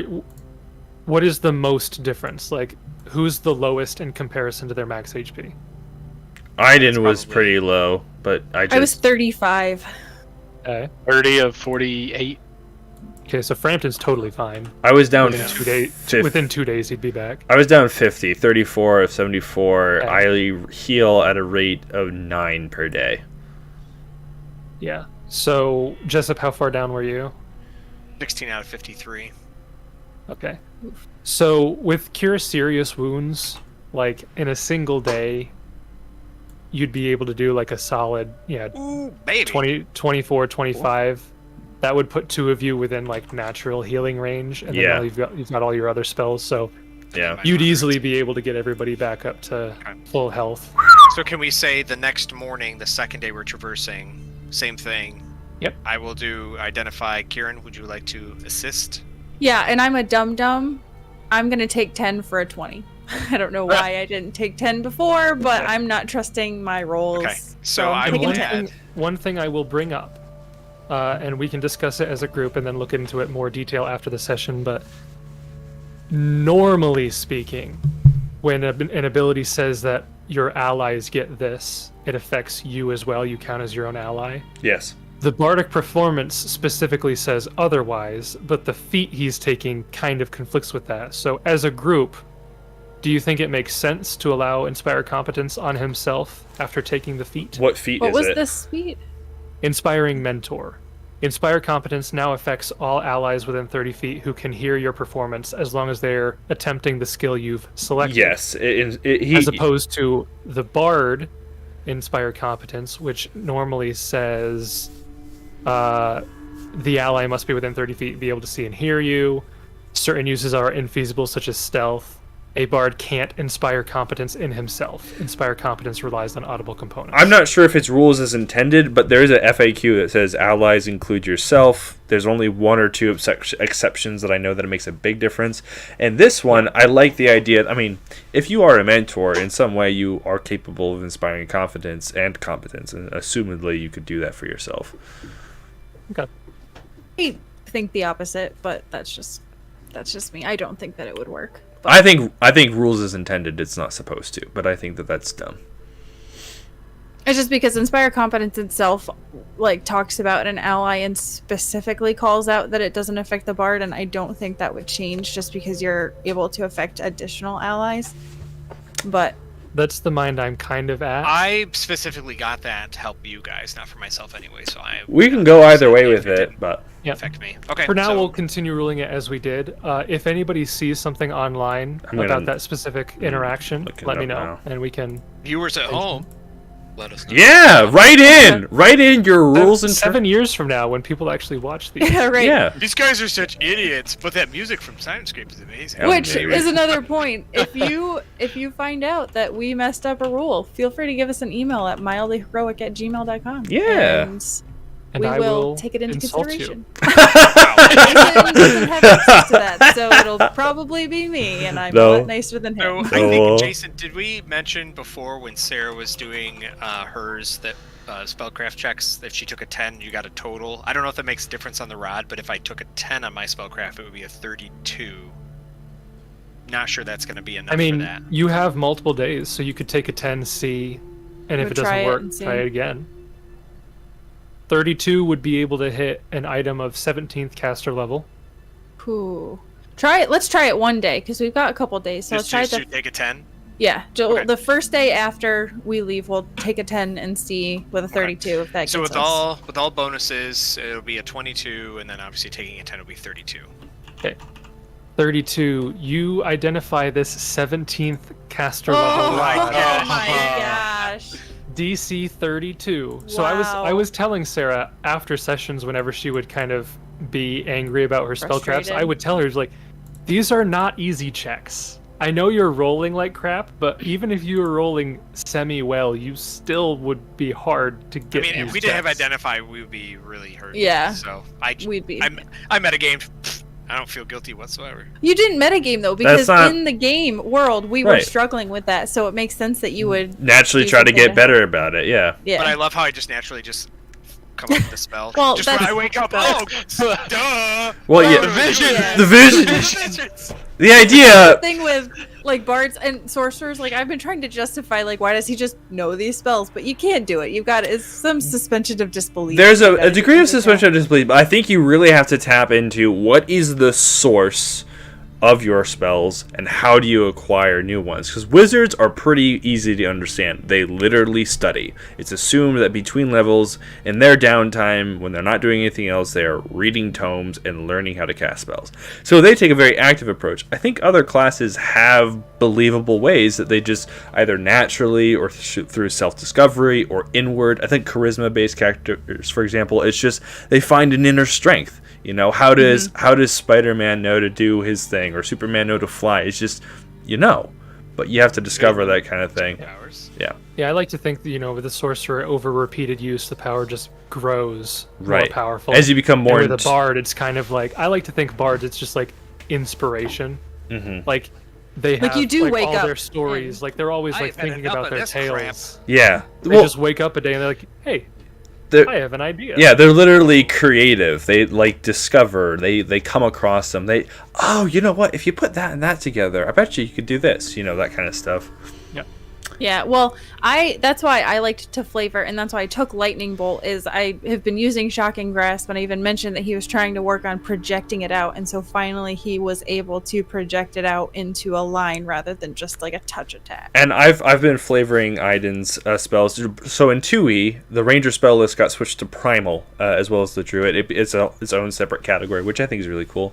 But for Aaidan, I've kind of been mixing in elements of nature and a natural discovery with themes of divine, how he seems to be able to get stuff. And he has also a lot of mimicry. I mean, he knew a druid, he knows what druids can do, that sort of thing. So he just learns through watching and observation and pays close attention. Okay. So Brandon was asking what people's guesses are for the rod. Greater, quicken, meta-magic rod. it's Right. It's definitely got to be some meta magic. So I'm gonna say, what is it? Are Doesn't they have to be minor? meta magic. Well, that's my guess is. It starts with like minor. It's 5 pounds. It's a mathematic ramp. Is that what the rods start at?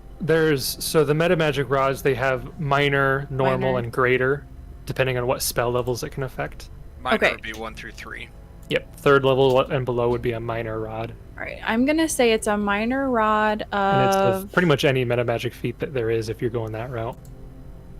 I'm gonna say it's a minor rod of. Well, some of them are worth more because I can tell you, like, True. Quicken Spell is Yeah. pricey even for a 1 through 3. Yeah. I want to I'm say gonna that say- one's like 12.5. Yeah, the big ones you see a lot are silent, still, extend, Understood's a good reach, empower. Empower is a big one. Yeah, I'm There's gonna a say bunch of other reach. ones. I'm I gonna like say Intensified. I think that's good for low level too. a minor rod of reach. That's my guess. Okay, we have one for reach. I have guessed Reach. Okay, we got 2 for reach. Sure, reach. I have no idea. I'm not that familiar with I rods. can also guess Reach. Fair. No, I think it's intensify. I think it'll up the damage output of a spell for like a blasting caster.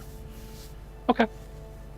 You identify this as a metamagic rod, a lesser metamagic rod Lesser, of lesser. extend. Ooh, nice. Okay, that was So, I believe 3 times per day. Yeah, so the wielder can cast up to 3 spells per day that are extended as though using the extend spell. These would have to be levels 3 or lower. An extended spell lasts twice as long as normal. A spell with a duration of concentration, instantaneous or permanent, is not affected. So mirror image would double. Dark Heroism vision, would double. resist Dark vision energy. would double. Resist energy would double. Shield, heroism. mage armor. Mage armor would double. Ooh, suggestion. That's an Ooh. hour per level. I can convince somebody to do something for a long time. Can you share rods? I mean, Yeah. If you I go think they're through the action economy of handing it off. Yeah, but I'm just saying, like, if you used it for buffing, could he use it for heroism, and I could use it for mirror image, and then we could use it for something else? Assuming you can If both. you're not doing it in the middle of a combat, probably. Yeah. It Okay. would just go against the charge per day, obviously. But Yeah, right. Yeah. hmm Dude, I started Wowza. just using metamagic rods. Oh, they're so nice. Yeah. Yeah. That's a big deal. So yeah, now you know Let's all of sell the it. sweet items you got from Nunder. And Kieran, we did that on that second day. So I still have all my level 1 slots. Yeah. Yeah. So how much is that worth, Jason? Do you know? 3,000? 3,000, I believe. 3,000? Okay. All right. So, Jessup, do you want me to hold on to that, or do you want it? Since you're the buffer, but I would probably use it a lot for buffing spells, but I also have dark vision and energy resist energy, so that's up to you. Kieran would probably use it to cast mage armor every day. I think that it's obvious. Aaidan should get it. I don't even know why we're having this discussion. Right.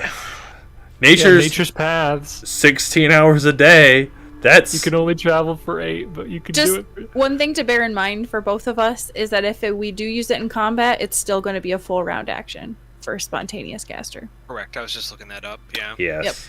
So it's up to you. I don't care. I mean, I got a couple spells that I could use it on, but it's up to you. Haste, heroism, suggestion. Yeah.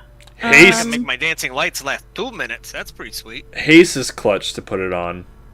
That's a really big buff to get twice as long. Comments don't normally run that long, but given our luck, that one went to 15. Good God. But yeah, again, you do have to keep in mind the action economy is not as great for a spontaneous. The only reason why it's really good for me at this level is I just hit 3rd level spell, so I only have 2. So using extend on that is basically casting haste twice in one combat. Right. The only thing, I think the biggest benefit, though, is just using it to save spell economy. If you would normally have to cast Mage Armor twice a day, now you have to do it once a day. You know, that kind of thing. Yeah. I mean, it lasts minutes per level. Mirror image. So Kieran, you could theoretically, now this is preemptive, cast it and then run out, and then hopefully maybe a minute or so goes by, but you'd still have it for a decent amount of the combat. Yeah, see, that's the thing is it probably makes more sense for you to have it because most of yours benefit more than one, benefit. Because my buffs usually only benefit myself other than dark vision and You have resist energy. Yeah. So that would Okay, how last about for this? 2 hours instead I'll of 1 hold hour. it, and then if you ever need it, just ask. All right. Here you go. Well, I don't know. You got a better strength than me. I mean, that's 5 pounds. It's going to weigh me down. I also have a haversack if you need me to keep it in there instead. Yeah, it might be easier for her to grab. Can we just, like, make a shareable party inventory so you can just grab it from anyone's bag as we're going through? Yeah. Just I wonder anyone's. if there's a magic item that's like a linked backpack, like multiple backpacks that all share the same inventory. There should be. That's such a great idea, actually. Getting close up here. That'd be a fantastic item. Yeah. Allowing you to literally have, like, a party inventory of accessible goods. Carried by your tank. Mm-hmm. Frampton. Yeah, right. Yep. All right, well, then I guess we make it to Misthomeward. Wow, look at this place. You continue your journey. Day 2 goes by, day 3 goes by. You're on your 4th day at around noon. Aaidan, his pace kind of slows down and he looks at the others and he says, you know, you're getting close. You're almost there. And another couple minutes go by and you see a break in the clearing, and it has been a long time since you guys have last been here. I believe you left Misthome on day 24, and you returned just now on day 35. So it's a little shy of 2 weeks that you've been gone. And a lot has changed. Oh. You see that in an area around the entrance, the trees have been cleared a little bit. And around the entrance, there's something of a wooden palisade wall built as like a defensive measure. But looking at it, it looks like part of it has been busted through. That's And great. as Tell you me the continue to- shrieking mushroom has not been killed. As you continue to approach, everybody roll a perception check. Let me know if I need to scream. I've been waiting. Oh my gosh. Natural 3. That's the Sarah we know and love. Jessup was on fire with his visions today. The visions. Or the vision. Visions. So we've got a 9 for Kieran, 17 for Frampton, 23 for Jessup, 20 I for love- Aaidan. The guy that's never been there before is like, oh, that's odd. So I'm just taking in all the detail. Well, I've never been here, so it's kind of like I can see Oh, the details. I forgot. More than. I swear to God. What are you crafting bows for? This is not the He's time. trying to get more arrows. I guess Not going well. I guess I could have taken 10 had I That is the thought about second it. nat 20 I've had in my craft My quilting. craft Jessup quilting. is so good.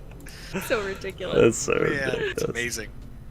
So, as you guys begin to approach this palisade wall, all of you see a creature whose head is kind of peeking over the palisade. The palisade's maybe like 10 feet tall, and you see a creature's head over top. And Jessup and Aaidan, you recognize this as the head of the wood giant Hurge that you met. Hmm. And none of you notice as a voice calls out from behind you in the trees, where you just came from.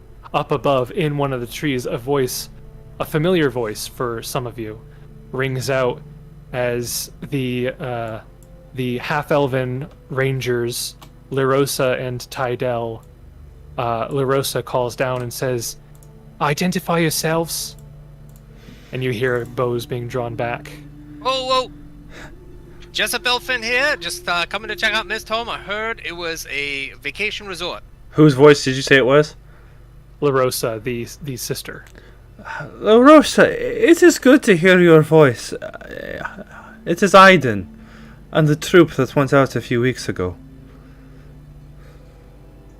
I'll move you over to Misthome here. You can see them in the little thing there. You call out your name there, and you hear the bows, like, immediately, like, the tension. They put their arrows back, release the tension on their bows, as Tydell jumps down and kind of walks ahead, and he says, "It's good to see you're still alive. It's been a long time. I didn't think you were coming back, to be honest."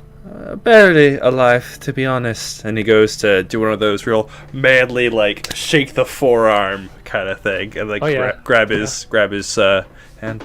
I am good to see that things are okay here. I noticed the wall. Is everyone all right? Oh yeah, well, we ran into a bit of trouble 2 days ago.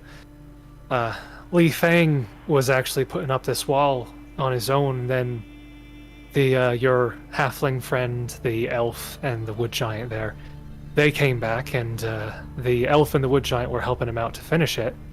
They seem to be pretty good craftsmen themselves, but barely a couple hours after we'd managed to complete the thing, a couple owlbears came out and started wrecking it. We managed to fight them off. There were 3 of them there, but with the help of that crystal guy in there, wood elf, Li Fang actually helped out. He took a bit of a hit, but he's okay. With all of us fighting back, we managed to drive him off at least, but they did a number on the wall there. We haven't quite gotten back to fixing it yet. Li Fang's just now probably gotten to the point where he can start working again. I'm sure he wasn't happy that as soon as he finished, it was done. No, he was not. He was a bit irate well, he's still a bit irate, but... Yeah, well, from what I remember, he's always irate. Well, yeah, he's been through a lot. How? Nobody was Real hurt. bad. Nobody was hurt then. Well, he was hurt for sure. You'll see when you see him. But nothing lethal, nothing too bad. We managed. Your witch friend actually helped out quite a lot. Lirosa jumps down now, and she walks up and she says, "Yeah, she's been doing a lot actually. I think she's lonely in there." I don't believe that for a second. And he gives like No, an awkward I know, wave. I know, but You'd be surprised. About a week went by. She started peeking out. We saw her. A couple days later, she came out a little bit more. It's kind of weird. It's like an animal. It's like a cat that's shy. So eventually she'd come out and she'd have a bunch of potions with her.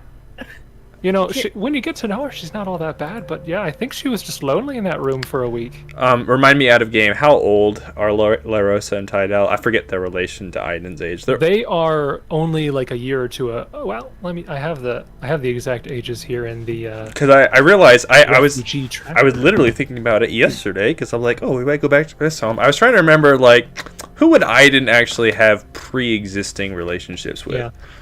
La Rosa is 19, Tydell is 20. Oh. They're both half-elves. Okay. So technically, they might have, at least for a couple of years, lived beside as neighbors at the least, if not grown up a bit together. Grew up together to some degree, yeah. Because he stayed with Father Nolan after the accident. So he's been Fhaendar raised. So like childhood friends. That's a nicer thought. Yeah. But Tydell says... Yeah, I mean, Auburn will be happy to see you. I mean, tensions have been growing a little bit because, you know, been nearly 2 weeks here, and some of us were a bit worried that we hadn't heard too much. We got your letter. That eased things off a bit, but I think a week went by after we got that. Yeah, I'll let you all know what happened. I'm sorry to have worried you. Well, you know, I can be bullheaded. I think that Sarah wanted Kieran to say something earlier. Oh. I was like, wait, is Sarah in this game now? No, just when you're talking about Veld, Kieran would, like, elbow Jessup and kind of whisper under his breath and be like, she's the creepy one. I'd stay away from her if I were you. I will admit, we all are alive, and we are all right. But I don't have all good news. I will come in. Oh, yeah, come in. And you start heading past the gate, and as you do, Herge kind of looks down. He says, "Oh, hey there." Hello again, Herge. I hope that you're well. Oh, yeah, I'm doing good. Jessup stretches his hand again for a big old handshake. He grasps half your arm. Herge, my boy, how are ya? Oh, I'm doing quite well. People here are pretty nice. I was helping them with this wall here, and well, they already told you it didn't go too well, but we'll get it back up. I know you will, big guy. Keep up the good work. Aaidan, why don't you show me around? Yeah, real quick. So, La Rosa and Tydell, are they walking with us? Yep, they're walking with you. Okay, well, while they're walking, Aaidan is asking them, Theros came back? Or left? Half-elf and friends. That was this troop. I understand now. That was Herge, Sirio. Yeah, Vardalel. Yeah, no. Yeah, Vardalel. Or no, Vardalel was a full elf? He was a full elf. Vardalel's a full elf. Oh, yep. okay. Yep, they were talking about Vardalel helping out Lee Fang because Vardalel is also a woodsman. Okay. Yeah, so they'll walk with you as you head in. Jessup, you see this cave. There's vines covering the front of the cave, and you go to push them aside, and the moment you do, you hear the ear-piercing scream. Just like that. I didn't hear it. You cut out. Ear-piercing scream? No, he's, yeah, so kind of. It sounds just like that awful noise. Okay. And you look to your left, and you see like a massive fungi or mushroom, this massive plant growing off the side of the wall of this cave. And it's like as you pull back the vines and the light hits it, it kind of opens up and it releases this terrible screaming noise. And then deep inside the cave, you hear, "Gosh darn it! Would you stop setting the thing off?" My, that thing has some good music chops over here. I'm gonna sneak inside. I see that you decided not to remove it in the end. Tydell responds, yeah, we figured, it's a good last alarm in case something happens out here. I mean, we might have pulled a prank and set it off a couple times, but I mean, it was all in good fun. Yeah. They're a bit annoyed whenever it goes off now, though. Shame that we can't get it to be selective, but I can't cast the alarm spell, so.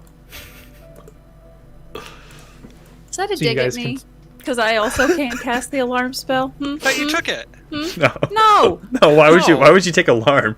Wait, Right? Jerome did. For flavor, that's why you would take alarm. You guys continue in.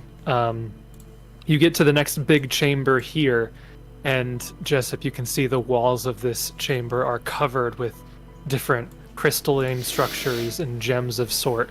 And you see a creature here. I'll blow him up so you can see him. You see a creature that looks almost like a scorpion, but made out of crystal. And it's kind of like sitting near the wall, chewing on some of these gems. Do you have knowledge planes? I have knowledge everything, being a bard. So you can roll a knowledge planes to identify this creature. Nope. 10. You're not sure what this creature is exactly. But you'd identify it looks like some sort of outsider, but you don't know what it is. And it's not hostile? I mean, Aaidan knows what it is. Yeah, Aaidan can tell you what it is, but you don't on first glance recognize what the creature is. Boy, what is this god dog you have here? Aiden gives an awkward wave to it, and then what's its name again? Its name is Cleelash. That's Cleelash. He's not a dog. He can understand what you're saying, I think. What Do is any of you speak Terran? I have comprehend languages that it can, if it talks, I can I hear it. know Orin did, but I don't think. Yeah, no. What language? Terran. Terran. Is it like continually speaking, or? It's not speaking right now, no. But Aaidan, you would know that it doesn't speak Common. But it understands Common, if I remember correctly. Or no? Nope, the only language listed on it is Terran. Oh, I see. Oh, what is it? A Chrismal. That is, I think, I can't remember who told me, but it is a Chrismal, and that's his name, Killash there. He helped us, sort of. Well, good. It's a pretty big cave. Is this the place you committed genocide? Yeah, that's a bit of a sore subject, Jessup. Yes, there were troglodytes that lived here before us.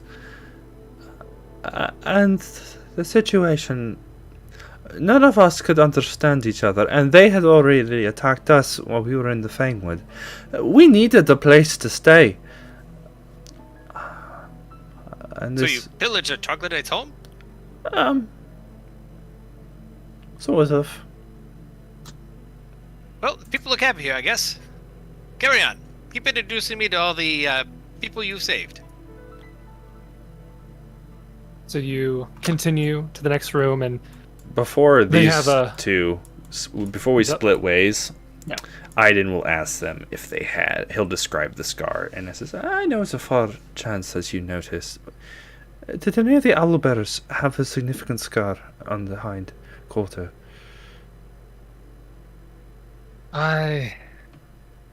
Well, I'll be honest, I didn't get quite a good look at him. I was a bit flustered. I was firing off arrows. I wasn't looking too closely. I didn't notice anything, but I wasn't really looking too hard. That's all right. Don't worry about we it. drove them off. I mean, they probably left tracks. There were 3 of them. They're large creatures. It was only a couple days ago. We could go looking for them if you want. I mean, to be honest, some of us were worried that they might come back. We were going to maybe do a hunting expedition or something, but we weren't sure if that would be a good idea. I think that will be a good idea, actually. Let me know when that happens. I might tag along if I have the chance. All right, yeah. Yeah, we'll let you know. I guess it's up to what your time is. I mean, we don't have a lot going on here, so Like I said, sooner the better for these tracks. it was nice to see you both. I assuming they're gonna stand post. Yeah, they escort you into like that first room, and then once your conversation ends, they jump back out. Jessup would take off his cap and bow. And you guys continue to the next room after Cleelash, and they have a small fireplace set up. Torches have been set up around this place to give light. And you see Vardalel is there talking to the two merchants that you got at the inn in Fhaendar, Cleadon and Pharaoh. Way back when. Yeah, so the three of them are talking, and they are kind of discussing all the different... all three of them are kind of merchants to some degrees. They're just kind of discussing business and different expeditions that they've gone on and trades they made, and Cleadon and Pharaoh are kind of telling Vardalel a little bit about the Harvest Festival and the benefits of going there, and so on. They're having that sort of discussion, and Vardalel kind of looks up as you come by, and he says, "Oh, it's good to see you again. I can't say that this place has the greatest of smells, but it's better than nothing, I suppose." You should have been here when we first arrived. It has come a long way. How have you been? Pretty well. The trip back wasn't too hard. The halfling struggled a little bit at first, but I managed to help him carve a nice little peg leg, so he's been getting around pretty good here now. But no big trouble. The wood giant friend you have knows his way around the forest, and he can navigate pretty darn well, if I do say so myself. Didn't take us much time at all to get back. I'm happy to hear that. Hers seems like a good sort. Yeah, he seems quite nice. A bit of a gentle one. We ran into a couple creatures on our way here, and he did not fire a single shot. But he scared him off at least. His size is all he needs, I guess. Aaidan nods and then looks at the other two merchants, and I think he doesn't have a good relationship with either of them, so it's just kind of like a awkward acknowledgement of each other's existence. Yeah. See you too. Yeah. Oh, merchants here. Pleasant to meet you. Name's Jessup. I will browse your wares later. I apologize for my rudeness. I forgot that we are not all met. This here... This is my uncle, Jessup. Pleasure. Both of them... Reach in and shake their hands. Yeah, they would both courteously put out their hands, shake hands, and nod as you give your introduction. They would introduce themselves. This one here is Cleadon, and the one above him is Pharaoh.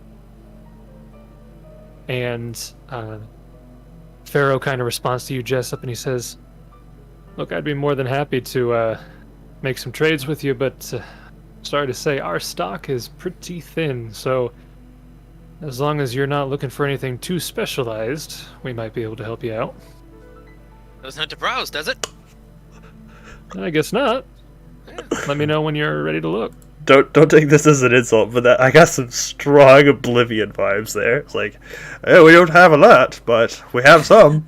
It depends on what they call this junk. Right. I call it treasure. Right. Yeah. It was so like that was like a scripted voice line that wasn't like set to the ambience of the setting it was in. Is so good. Professional quality though. Cleadon would look at you, Aaidan, and he'd say, "If you're interested, Auburn's in the other room. I assume that's who you're looking for." I would like to see her. I think I might make the rounds though first. There's a couple of other faces to see. All right. He kind of steps aside and lets you move by. Yeah, which room did he say she was in? He pointed to the room down here, is where Auburn is. Mm-hmm. And if you ask for where other people are, he'd say Jet's over here keeping track of stock. Mm-hmm. And Li Fang, Kaining, and Veld are both in the underway, the lower level. Okay. Given that, he'll probably go and talk to Auburn first. I mean, she's the one he wants to see mostly, so unless it was more convenient to go another way. So you walk into that main room and you see Rena is there taking care of a couple people. It looks like all of the people who were sick from before have, for the most part, they're good to go. A couple people seem to come in here every once in a while for minor ailments. She's kind of like the closest thing they have to like a doctor. But a lot of people are kind of roaming around the map here. I don't have icons for everybody, but Yeah, they're just so you know, you have, I think, like a solid 30-something people in the caves now. Mhm. So there's people here and there, and I remember 6 of them were kids at this point, 15, 16 and younger, 6 of them. What time of Share day is it? boats, we killed them. A little afternoon, 12:30, 1 o'clock, something like that. Yeah, Rena's there making sure everybody's okay, maybe playing with the kids and whatnot. You can see Sirio down here in the corner, just resting, healing up as best he can. He's got a pretty ornately carved peg leg at this point. And Auburn is there by the fire in this room. Is she just like staring into the fire, or what's she doing? Her eyes are closed at the moment, but yeah, she's just sitting there looking in the fire's direction. Dead. Yeah. Now, Aaidan will intentionally, not stomping, but he'll louden his footsteps, and then just come to sit by the fire.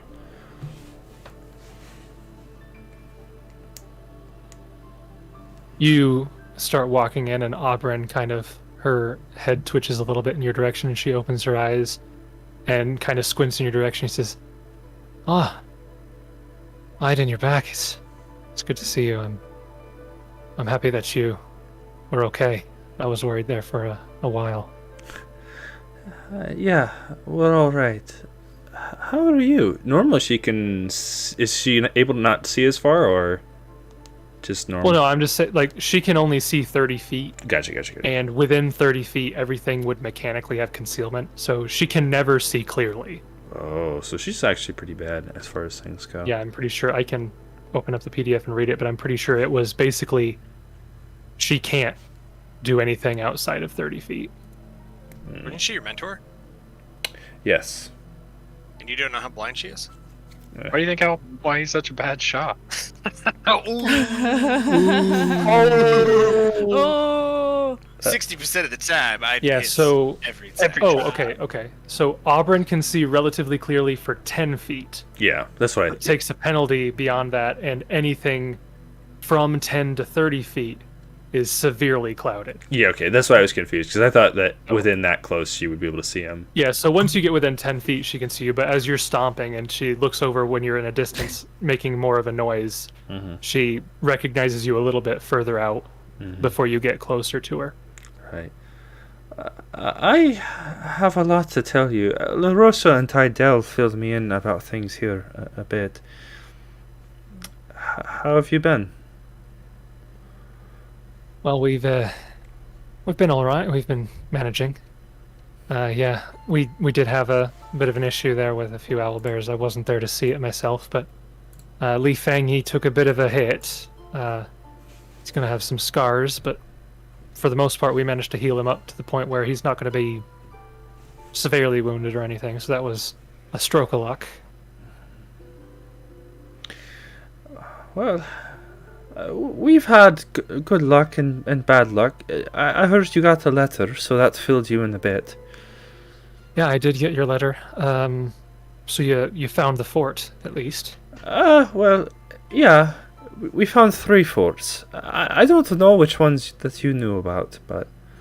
I trained at Fort Nunder, but I've never been to any of the other forts myself. I've heard of Fort Riston, but to be honest, I was only with the Rangers for a few years before, I had to retire.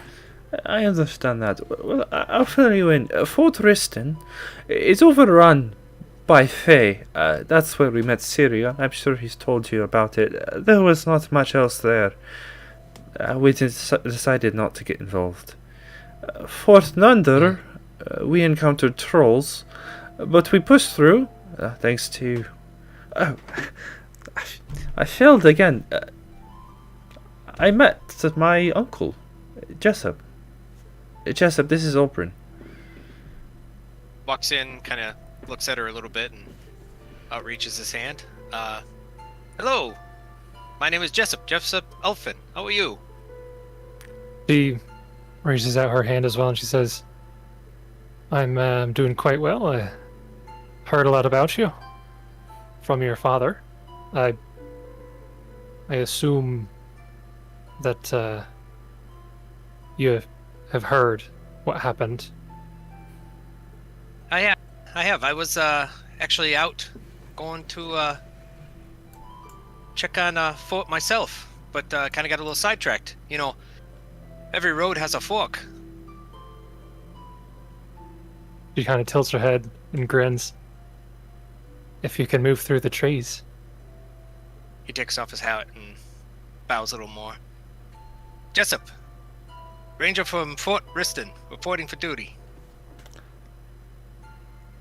Puts the hat back on. So, how are things? Well, What? So Aaidan says to church, what?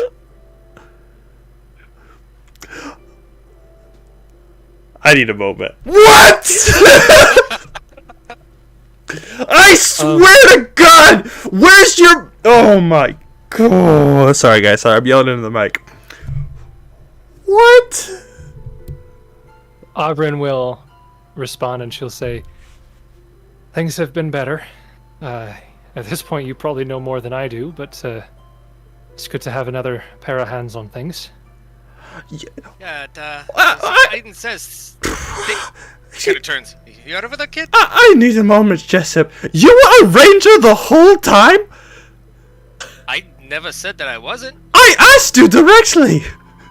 I told you, I asked you if I looked like Ranger material to you. I never confirmed nor denied. Hello, welcome to my world. That's what I do. He didn't tell you. Yeah, He shakes his head. no. Oh, Well, you know, Father Nolan, how I am. I kind of fly under the Well, radar. I suppose that's fair, given your particular role. Ro, what do you do, Jessup? Wouldn't you have known about Fort Trevalay? Wouldn't you have known what was going on, or where we could have gone? No, I only know Fort Riston. That's where I was going. I've never been to Fort Trevalay. What do you do? Well, you know, my role is to go around and gather information incognito and spread that to the rangers, and I also go out. That's why I don't blare a poncho on. My quilting skills made this get up, but I go and find recruits, anybody who wants to fight for the homeland and country, and I recruit them into the rangers. I found one. You know, look at Auburn and point to you. Oh God, the Yeah. realization Auburn sets would in. also pipe up. Auburn would also pipe up and she would say, Father Nolan told me a bit about him. He's been a recruiter there for a while, but I heard... She looks back at you, Jessup, and says, I heard you retired years ago. Yeah, I kind of slowed down, but things, you know, kind of changed. So I was just going back to the old fort here. Actually, the purpose going there was so I can get my son recruited into the Rangers, and things just kind of spiraled out of control. I didn't realize when I had left home that there was an attack on Phaendar and all this thing with the Fang Legion. I can't tell if you've got really good timing or really bad timing. Well, you know what they always say, at least I have a canteen, right? She nods. Kind of looks at And Aaidan. looks. They both look at Aaidan. I'm sorry. No, that's all right. I Yeah, used no, to it's go- fine. I'm used to being lied to. It's fine. Well, it's air by omission. It's you know. I am not mad, Jessup. I understand that the Rangers operate in secret. I'm shocked and surprised. You live up to the legends, Jessup. Appreciate that. I mean, every time I hear you talk about the Rangers and how cool they are and the combat prowess and stuff, I just kind of looked at me and my gut and I was like, man, I'm never going to live up to this kid's expectations. And he looks at Sirio. Sirio? Sirio's over there in the corner. Sirio in the corner.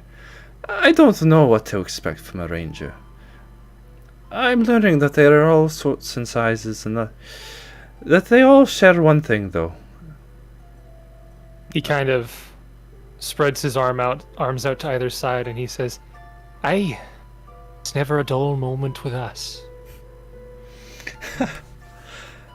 Looks at Aaidan. You know, I'm not one for combat and doing all that fancy stuff, and fighting dragons way before my time. Granted, maybe I'll have a chance to do it, but I still fight and do stuff for my country. It may not be flashy with weapons, but I do what I can. I've been doing that for the last 30 years.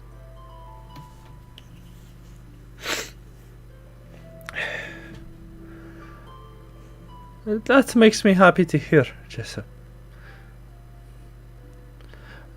I'm sorry. I owe you an apology. There was a bit of time where I wondered if you were really a ranger or if you had just run off. I shouldn't have doubted you. Well, I do a lot of running. Me too.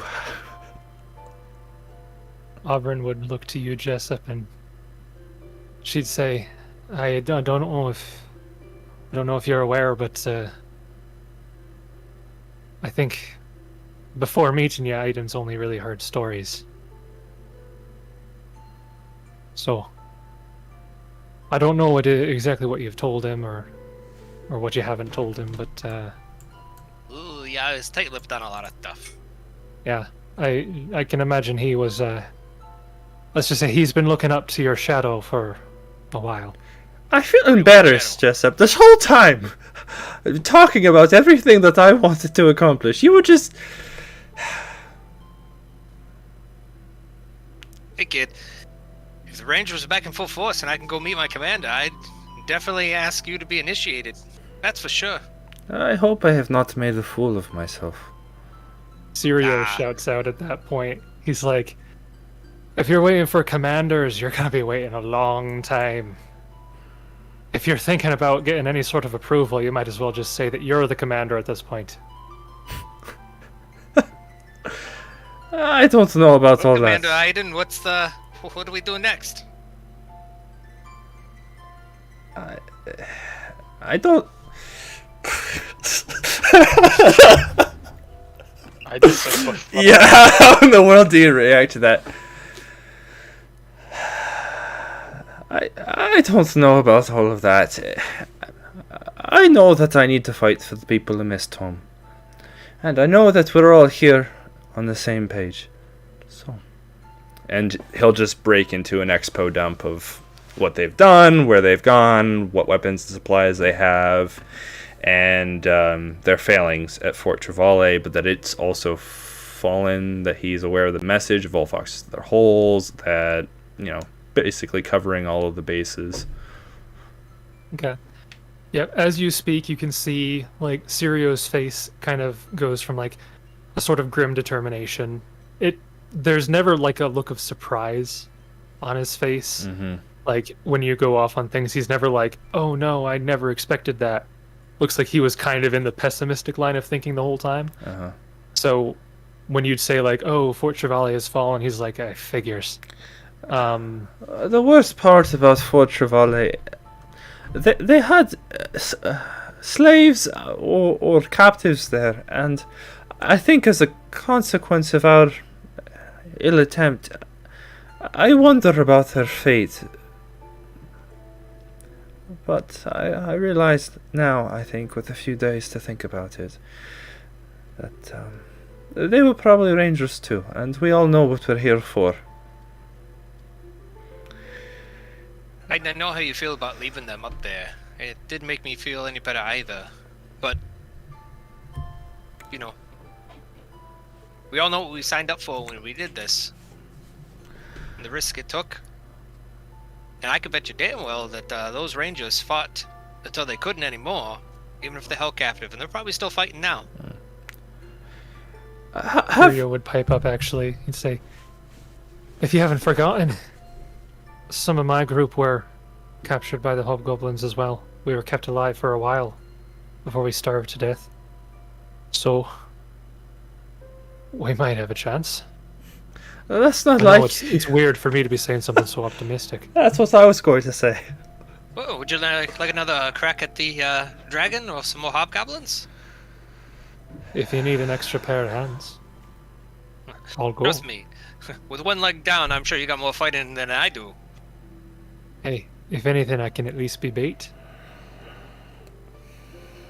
I like this guy. Aaidan's over. palms. I know we met, but I don't think we properly met. Ranger Jessup, pleasure. There you go. Press it in. And he grasps your hand.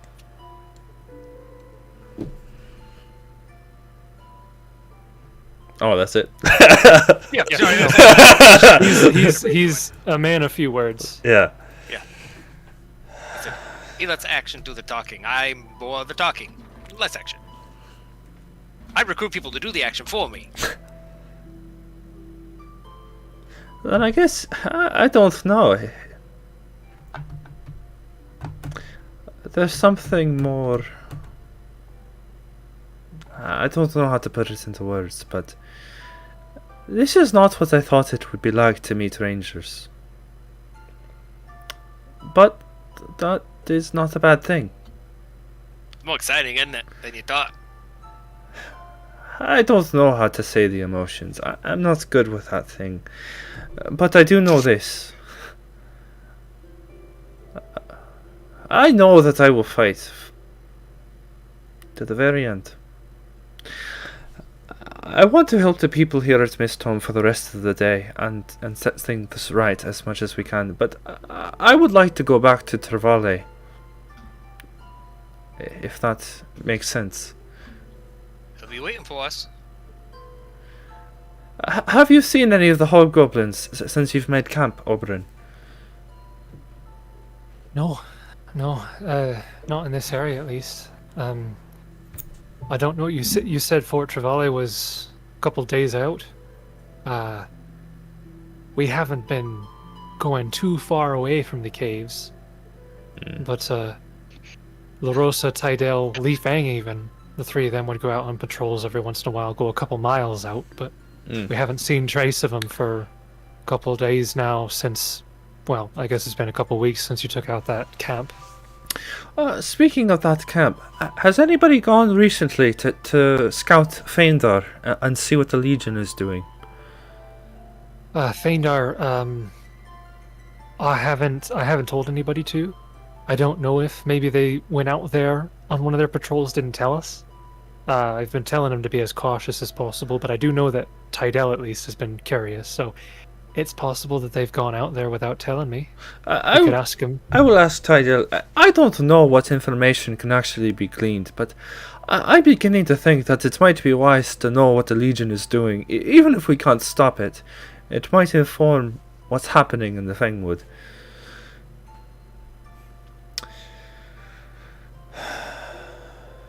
Things have been quiet here then, mostly, and peaceful. Well, give or take a few things, yeah. That is a relief. I'm happy to hear that. It was nice to see you again, Oberyn. How much time has passed? 30 minutes to an hour. Yeah, he'll exchange pleasantries with Reyna, and I think that will expend the time he cares to socialize. Okay. I think that I'll need a night rest before we think about specific plans, but I hope that you're all willing to meet with me tomorrow to see what we think each of us should do. Oberyn nods, says, I think that a sort of meeting would be a good idea. What was the saying that who all do you want to join in? I can get Jet, I suppose Sirio, myself. I think that is the bare minimum. Has anyone taken an initiative here?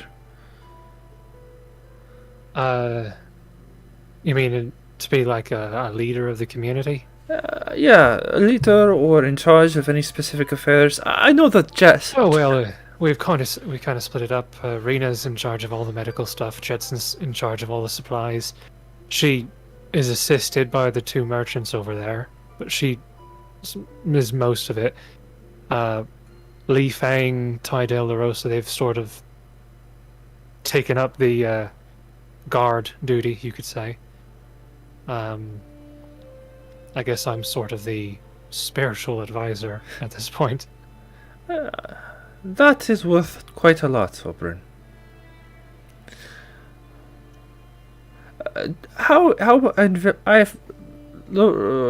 LaRosa was telling me that Veld has gotten more involved with the community.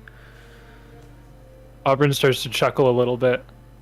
Because it's a funny story. A few days after you left, we heard a bit of a commotion down below. I guess one of the members of the community had gone down to look around, maybe take a look at that statue you found, the weird one. And I guess they got quite a fright because they saw her looking around the corner, and maybe they completely forgot she was down there, given how many days it'd been. But they got a bit of a fright, and then a couple of days later, we found her quietly climbing her way up there, up to where we're at here. She doesn't speak much, and she's rather gruff, but I think she's a little bit lonely down there. She's been inching her way closer and closer. She's been a great help, actually. She's been brewing some potions that we need for assistance with people who have some minor injuries and whatnot. It's been a great help.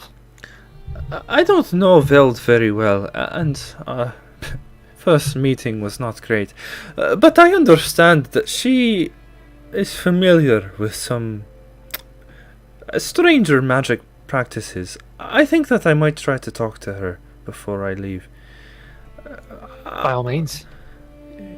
If we can get all the people that you mentioned to meet tomorrow, we might be able to organize something. Alright, I'll make sure everybody's aware. First thing tomorrow morning? He nods. Sounds good. Alright, I will see you then. And he'll return with Frampton and Kieran. Okay. So where are you going anywhere again, or are you just kind of going to be hanging out? Hanging the out. next day? Hanging out, talking to people. He'll go down and talk to Veld at some point. Okay. But Jessup and I took a lot of attention there, so I was passing priority.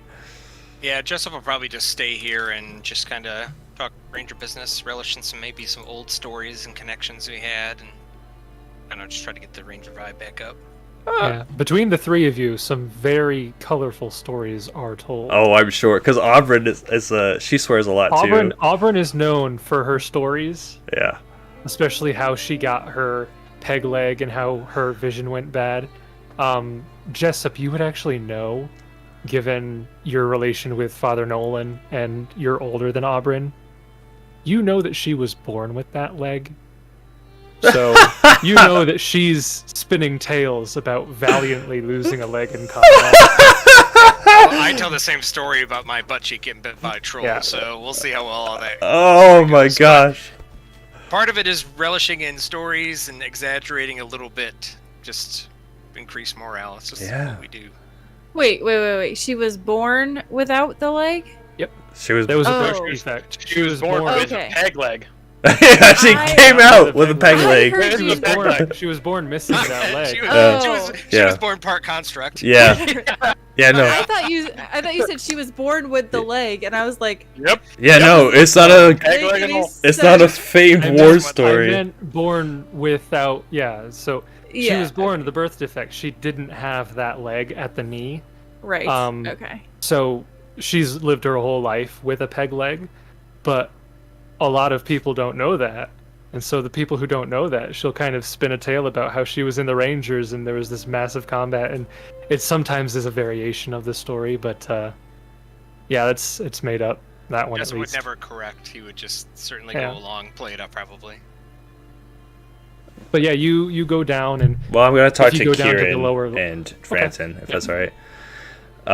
What were they doing during all that? Were they present, or were they just doing their own things? Dropping. No, probably just chilling with the merchants. Yeah. Is there a fire going here, you said? a small one, yeah. Okay. Kieran's just sitting up against the wall, and he's facing the fire, and he's been quiet this whole time. He's listening to conversation here, he's listening to conversation here, but he's mostly just staring into the fire and doing a lot of thinking about things that I cannot say. We zoom in on Kieran, and in the background we hear Vardalel say, "You would not believe the price of wood and Kionin these days. It's been skyrocketing." And it's just conversation about prices of different commodities, but we focus on Kieran, and it just drowns out. Cutscene? Yeah. Was that? Cutscene? Flashback? Oh, no. Doesn't sound like it. Well, You can improv one if you want. no, in that reverie, Aaidan will, after that long hour-and-a-half discussion, break it up, basically. Unless you had anything else you wanted. I have learned something, Kieran, Frampton. Sort of embarrassing. And I don't know all the right words. Jessup is a ranger. You're not supposed to tell! Ranger code! He doesn't know. He doesn't care.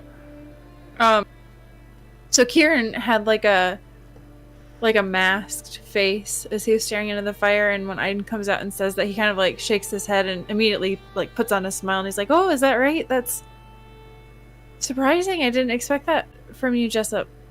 But I guess, as was mentioned before, I guess you rangers come in all shapes and sizes. So I suppose it isn't that much of a surprise. More surprising that you had kept it a secret for so long." Jessup's not there. Oh. Just say what she said, but toward the tents of Aaidan. Yeah. Yeah. Oh, yeah. So, all right. Yeah. Rewind. Yeah. Vision. That's a bit surprising. As is mentioned before, I guess the rangers come in all shapes and sizes, so I guess it's more surprising that he kept it a secret from you for so long. Yeah, I can't believe it either. But that's not important. And Aaidan goes off on like a long tangent talking about everything. He probably says some dumb stuff like, "So I've decided that I'm a ranger too. If Jessup can be one, I can be one." You know, like going on and on before he notices that something was off with Kieran when he got here. Kieran, are you alright? Me? Oh, right. Yeah. Yeah, I'm fine. Just been, thinking it's, it's weird being back here. I wasn't here for very long before, so in a manner of speaking, I sort of still feel like an outsider. But, just getting my bearings and thinking about the past few days, I guess.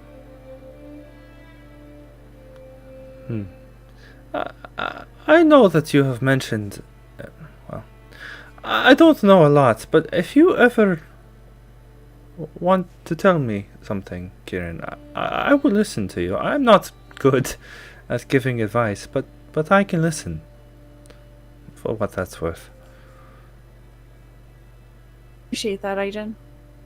Maybe someday I'll share some more of my life with you, but right now we've got bigger things going on, and I don't really want to bring the mood down any further than it's already been brought down.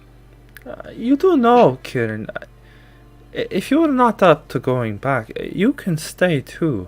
I don't think that's a bad choice. And then I retire Kieran and bring him back. This is your out now. Take it or leave it.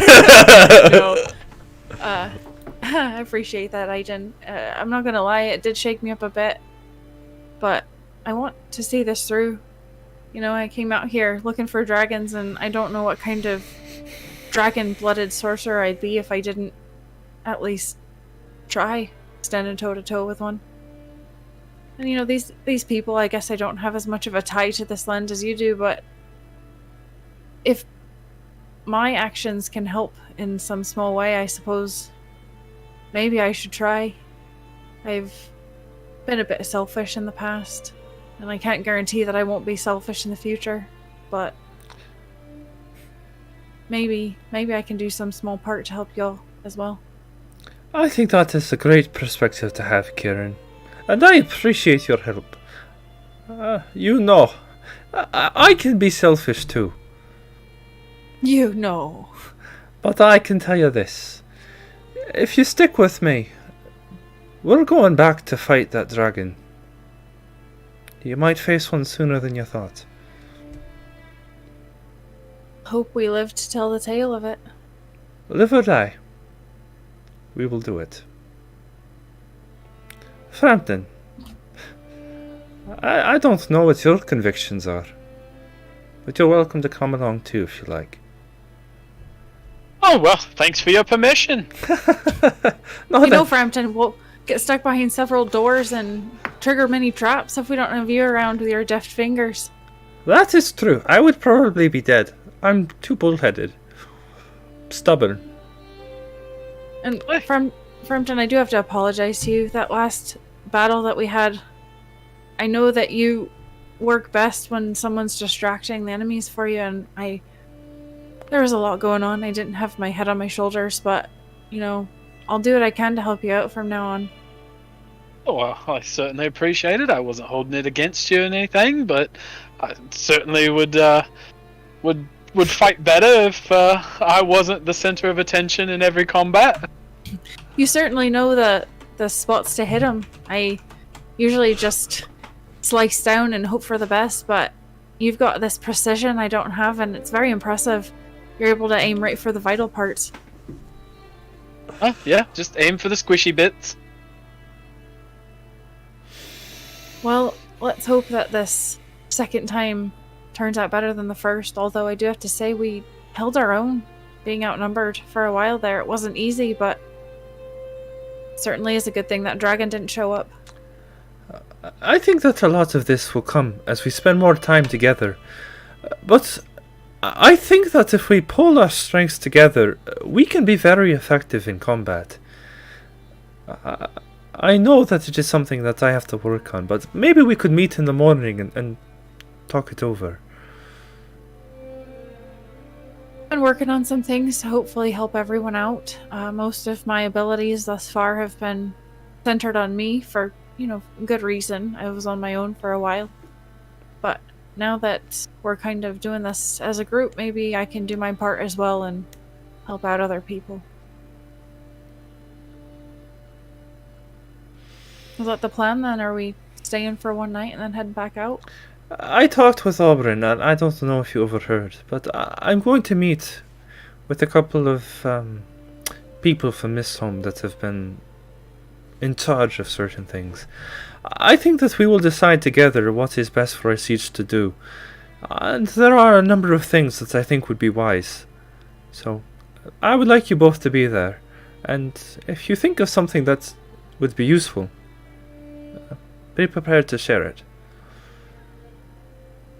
Will do. Alright, looking forward to it.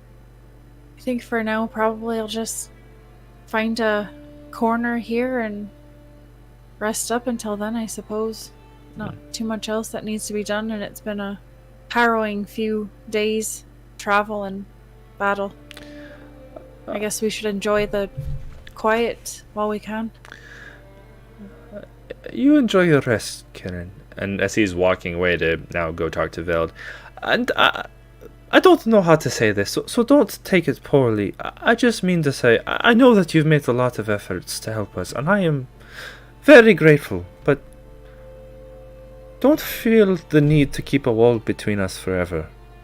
I won't keep pestering you about it, but I think that we would make good friends. It sounds childish to say, but that's what I think. I'll be honest, Aaidan, I haven't really had many friends, so that's a bit new to me, but you seem like a decent fellow, and perhaps in time we can come to understand each other better. He nods. Perhaps in time. He's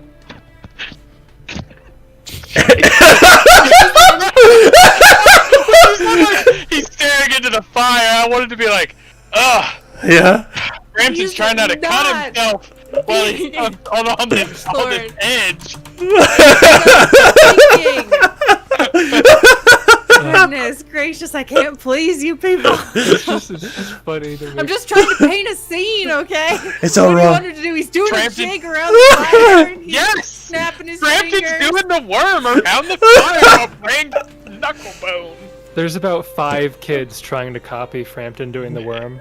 Yeah, there's a whole like train of There's children one kid behind me. One kid that's on his back while he does the worm. He's like riding him like Yeah, the one who's 7 is struggling. oh my goodness. It's too funny. Edgelords don't need friends. Gold. Comedy gold.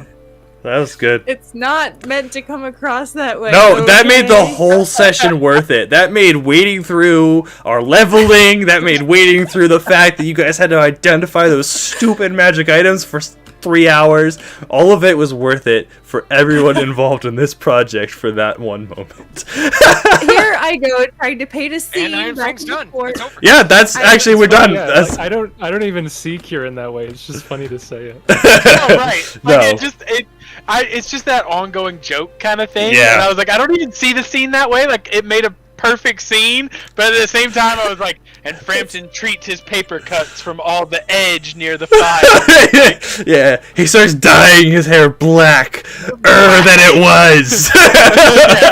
You see, Kieran takes a bit of ash from the fire and just rubs it on his face. Yeah, he's rubbing a knife up and down his arm, gracefully along his arm He hairs takes for it. no reason. He just For no licks the reason. blade, sheets it back in it. Sheets it. I think Frampton would have like a horrified look on his He pokes his I don't want to go anywhere with you anymore. he pokes his finger and licks the blood just to see what pain feels like. Meanwhile, he just flips his hair. Oh yeah, Times flips his hair. 20 minutes of just flipping your hair back and His, forth. his that hair. Yeah. Justin Bieber that hair. Yeah. Well, everyone knows he's a Final Fantasy character, so every time he makes the subtlest of hair movements, it all like the physics go. Yeah, right. Yeah, the hair physics go crazy. Yeah. There's no wind in here, but his hair is just blowing. Yeah, very naturally. No, that's funny. That reminds me of my 2E character, Kieran. He actually does have that. His whole like part of his curse is that he's weightless, and so like his hair and all of his clothes float. He's a very edgy character. Oh, man. what a good scene. Good stuff. So yeah, I am demanding more attention as I go to talk to Veld. Okay. You. What's Jessup doing? I'm sorry, he was just standing back here talking to Auburn. Yeah, they're they're talking, telling stories. Okay. Ranger all right. stuff. Okay. Ranger sorry. things. Ranger things indeed. So you make your way down through the rainbow room, the rainbow misty room over here, into the room that is filled with bones. It looks like they've actually started clearing this room out a little bit, trying to make a nicer path through it, so that they're not just walking on, arms and skulls all the time. You climb down, and as you're climbing down, you hear the steady, rhythmic iron against iron coming from the forge, just perpetually, as sounds like Kieran is working on something. Sarah's dying. Sarah died. Rise of the Edgelords. It's over. Because we're playing Rise of the Rune Lords. Rise of the Edgelords. It's too easy, Sarah. You can't give him that many points for that. It's so clever. Why did I think of that? I Brandon's, feel like I just got a hero point for the Brandon's face is actually beat red from laughing at his own joke too much. I'm sorry. Carry on with this serious I moment. got tears. So you go down into that room where you fought the gelatinous cube. With the absence of the cube, you're seeing a little bit of dust and grime start to come through here just from people walking around. Frampton looks like he's going into the forge. Aaidan, were you just going straight to Veld? No, he'll swing by the forge. Okay. You guys walk in there and you see her back's turned to you as she's hammering away at what appears to be a long metal tool of some kind. You don't know what it is yet. It's not been formed correctly. She's in the process. She's got a full blacksmith's workshop pretty much set up here now. At this point, yeah. At this Yeah. point, It's a she's proper got shop. everything set up. There's tools that she would have gotten from Navi on the wall. Iron hooks have been driven in, and she's just hanging them on the walls there. A couple weapon racks and armor racks have been like made by some of the woodsmiths for her to put stuff on. One of the weapon racks, Aaidan goes and he'll grab whatever he deems to be the best quality sword.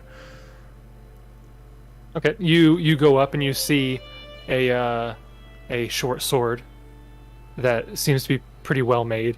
As you are almost about to grab it, you hear her voice. She says, "You break it, you buy it." I understand that, Kinding. It is good to see you too. As he pulls it out. Your craftsmanship, it has stood the test of time even in a place like this. You do good work, Kinding. You know, She nods. Says, "I'll admit I'm not as accustomed to making these sorts of things, but I've got pride in my work." that I can tell.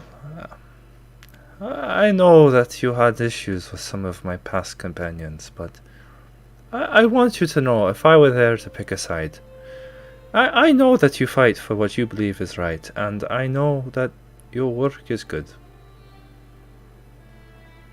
To be clear, I only had a problem with one of your friends. That's fair.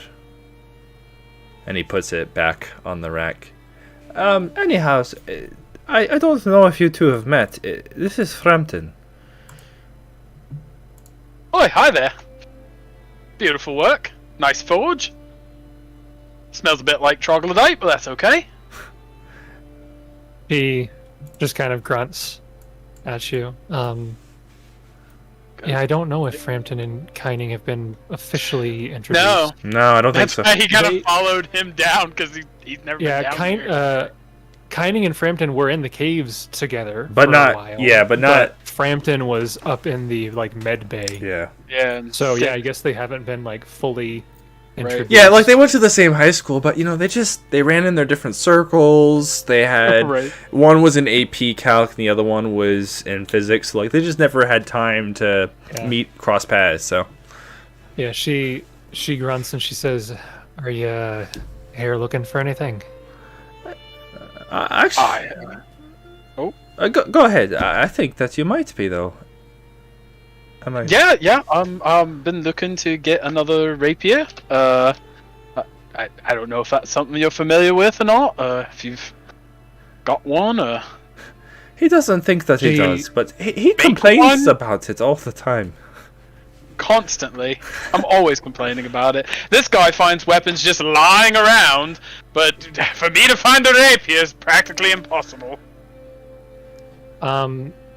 She kind of looks around at the racks that she has, and you guys are looking at them, and you can pretty easily tell that the majority of weapons here were not made by her. They were probably salvaged by from the bodies of the hobgoblins that you've slain. They've just been slowly accumulating. Some of the items have been. You can see the symbol of Droskar on a couple of them, so you know that she's made a few of these.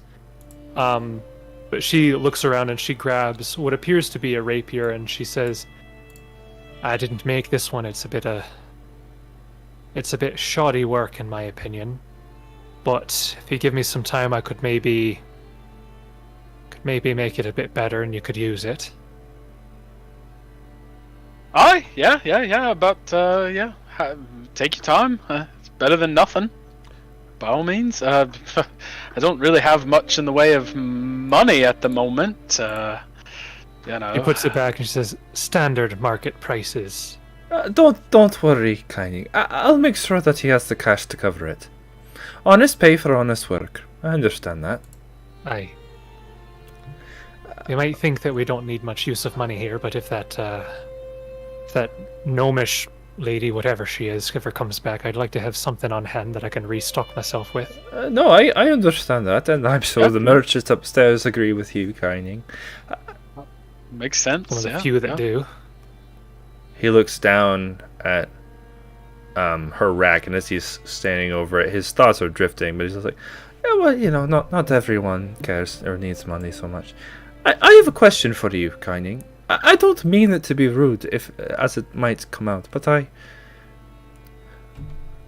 why do you put the symbol of Droskar on your items, if you know that it might cause harm or offend some? She grunts again, thinks for a bit, and she says, I know your friend there, he took issue with it, but as far as I'm concerned, it's a symbol of hard work. That's what it means to you. He sees it as something else, I'm sure, yes. But I see it as toil and labor, hard work, and to be perfectly honest, a part of it is just so many people have made such a fuss of it. I'm stubborn. I want to throw it in their face whenever I can. I'm stubborn too. The more you protest it, the more I'm going to be putting it on there.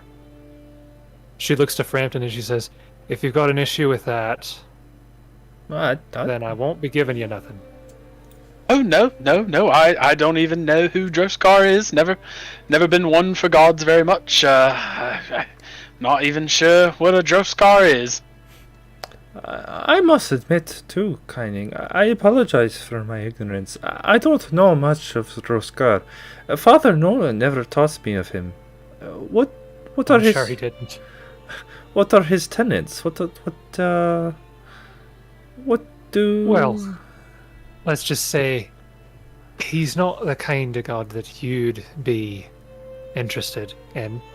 I don't know. I'll readily admit that your friend had points to be made about Droskar. He's not the greatest of deities. Slavery is not necessarily outside of his areas of concern. I can't stand by that, Keining. But I don't care about that side of things. I've never had slaves. I've always paid fair for work. I only care about the side that he has of toil and labor and hard work. Does no other god have those domains? Maybe. But not mine. I want Aaidan not to, but he does respect that. So... Really? The true freedom guy who never stops is like, yeah, no, I can respect the whole slavery thing. It's fine. He hates the slavery part, and I'm getting to that. But as far as like mine and my freedom and my belief, like that's religious freedom is important. I've always said that I'm not going to be doing anything averse to anybody. My beliefs are my own. And if somebody doesn't believe the same thing, then they can leave me alone and I'll leave them alone. Your friend just couldn't stand by that. I think that you understand why, though. She grunts. He smiles. Well, I got to say, it was nice talking with you, Keining, but perhaps we can share philosophy some other time again. I have a request too when it comes to arms.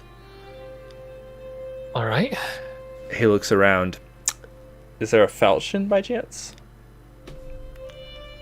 I doubt it. I doubt it as well. No, none of the hobgoblins have falchions, and she wouldn't have made it. Okay. Yeah. On her own. He'll look around and notice it's not there, and then trail off. I have something for you. I think. He'll say. Alright. I don't know if it would be helpful or not, but I found this. And he pulls out the +1 short sword. I understand that your handiwork is through hard labor and toil and your own hands, But I know that magic can benefit an item as well. Can you imbue those properties?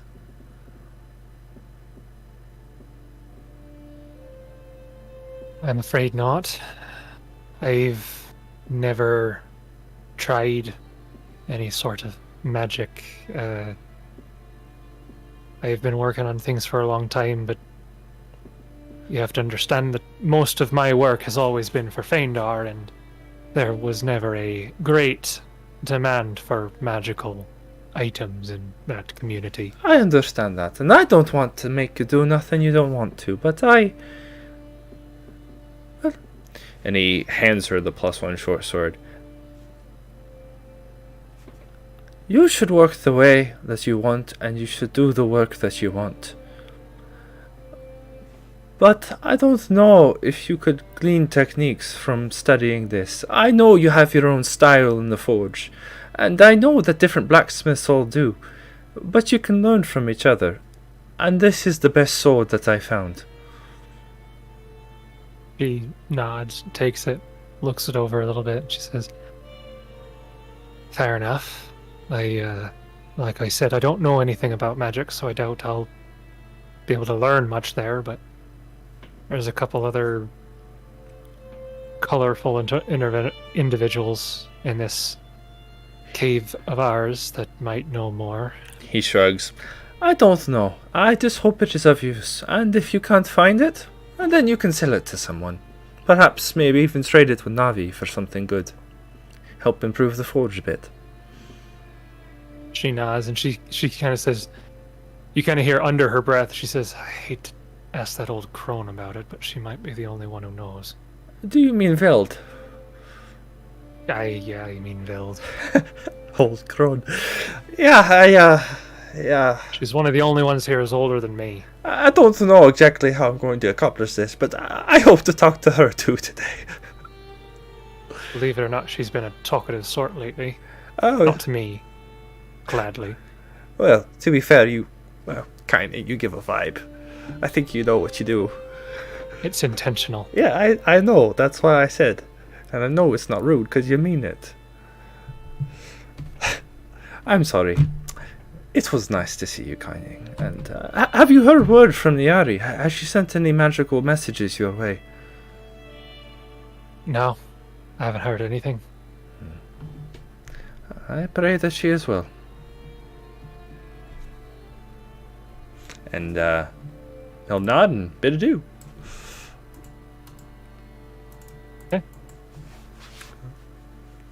You start. She'd be fine. She had that shield. Yeah, it is a tough thing to balance there. I think the relationship with Kieran is what wins Aaidan over, because else Driftscar's a definitively evil guy. Honestly, her logic is like, yeah, well, the Nazi symbol to me means, it kind of doesn't matter what it means to you, It has. He definitely focuses on a particular part of it. Like, she's well aware of the other aspects. Mm-hmm. She just doesn't really care. I think that Aaidan has the wisdom to see that direct confrontation and arguments are not the way to convince her to change her mind or her ways, but the slow,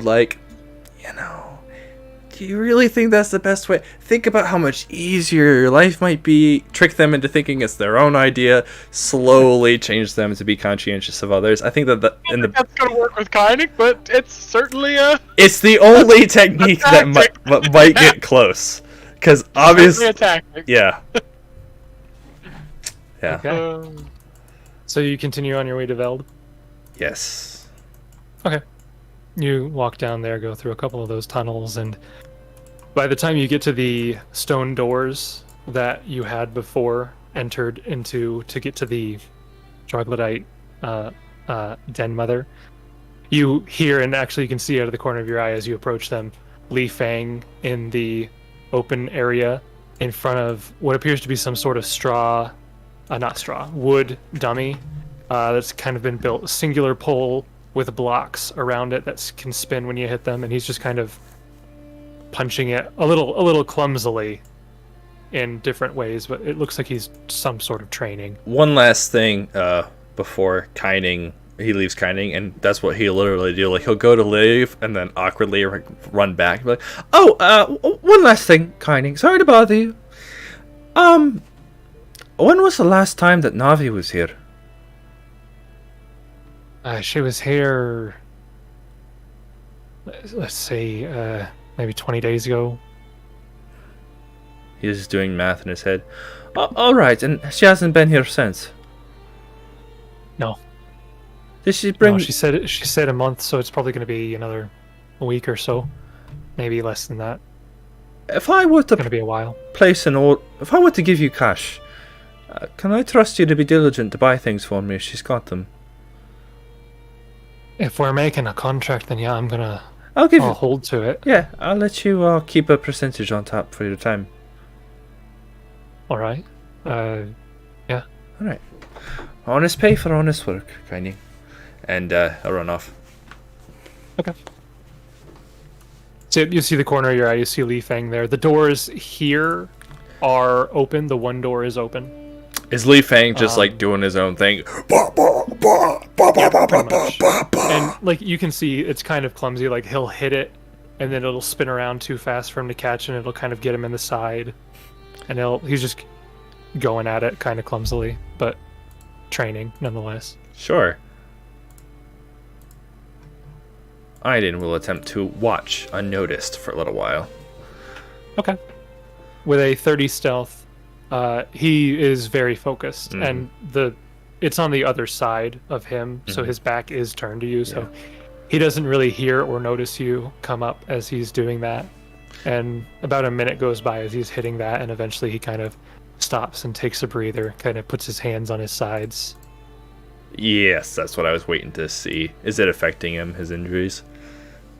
You can see that it doesn't look like too much is affecting him, but after a moment he kind of like turns just nonchalantly and notices you, and you can see like a large gash across his face.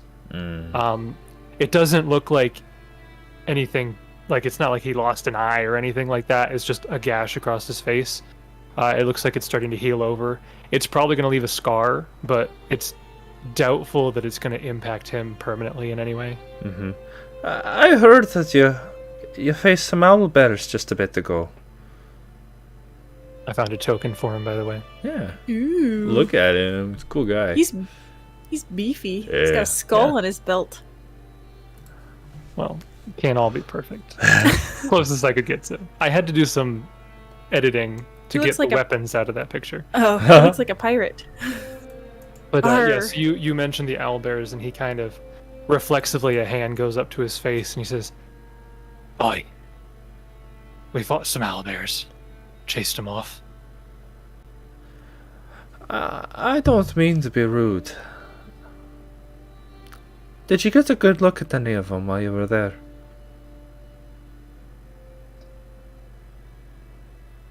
I hate to say it, but I went down pretty fast. The others were keeping their distance, firing arrows, and I maybe foolishly stepped out to distract them so they didn't just outright destroy my wall. I heard about the wall. That's one of the reasons I stopped to talk to you. I'm sorry. I know I couldn't have done anything, but it must have really been annoying to put so much work into a thing to watch it go away. Well, I'm sure it won't take as much work this time. The pals that you brought back, that elf and the wood giant, they made it a lot faster to finish it up. I'm fairly competent when it comes to woodcrafting, but both of them have me beat. I'm humble enough to say. You know, I think that you seem quite strong, and I can tell by the strength of your blows that you could deal a bit of damage. But if you only ever train alone, you won't have anyone to correct your form. I don't know, and I know that me and my party, we didn't all get quite along so well. But if you can find it in you should talk to Serio or consider training with others too. You can see a moment of maybe hesitation on his face, and then he kind of looks back at the dummy. You can see as he's turned around, his hand kind of traces along his face a bit, and he says, I suppose you're right. I have learned a difficult lesson lately. We are not in this alone, and we don't have to carry all the burdens ourselves. I recently met my uncle. I found out that he was a ranger, after spending several weeks together. But I have learned a lot from him as well. We are not in this fight alone, and we will take it back to them. But we got to stand together. He nods. He says, mark my words. Sooner or later, I'll be able to avenge the Hoodwall. I know you already took out his killer, but Then you as far as can't. I'm concerned, it's not over. Then it sounds like you can't rest till every hobgoblin's dead. Or at least the Legion. I've got nothing against hobgoblins, just the Legion. He nods. I suppose that's true. I've never met one, but maybe that's a good hobgoblin. He laughs at the thought. He kind of motions to himself and he says, I get a lot of, looks. Half-orc, you know. I can kind of relate to both sides.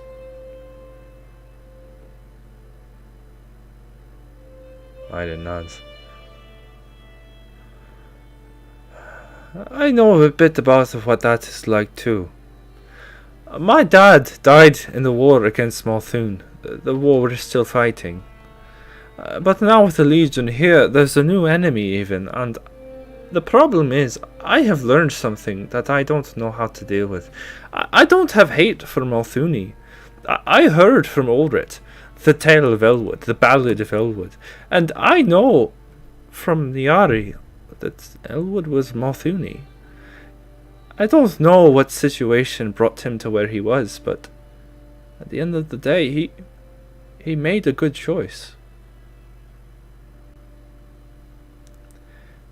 So maybe there's a hobgoblin that can make a good choice. I'm sorry if I offended you. I hope that you know I see you. Not the color of your Got skin. thick skin. It takes more than that to offend me. He nods. And takes off. Yeah. And to Field! Sorry guys, I feel like I'm stealing all the attention of the show here. Is there anything that the other three of you would like to do while he's talking to Veld? Lay some knuckle bone. Take all the money from the merchants. I like to think that Frampton is teaching the kids how to gamble. Yes. Amazing. He's, Do the worm and gamble. he's teaching them 20 Bone how to dance and how he almost died to trolls. That's the stories he's Yep. telling. Rena is standing by and she's almost like, maybe, like trying to stop this from happening. Do we want to cut to the scene with Jessup talking with the Rangers and tell some stories or anything? Those are secret stories. Oh, okay. Then they can stay secret. Secret Ranger stories. Secret Yeah, Rangers. secret ranger. You have to have the special ranger. Right, yeah. I wouldn't know. Get in. Yeah, Yep. yeah. Yep. I think Kieran is probably just still sitting there, like, in front of the fire with his eyes closed. Ooh, But- edgier. You can tell that he's definitely not sleeping because he, like, with the things with the kids that are going on in Frampton and the kids, like, he'll crack a smile every once in a while and not make any, movement or anything, but he'll just kind of smile to himself as he's listening to the stuff that's going on around them.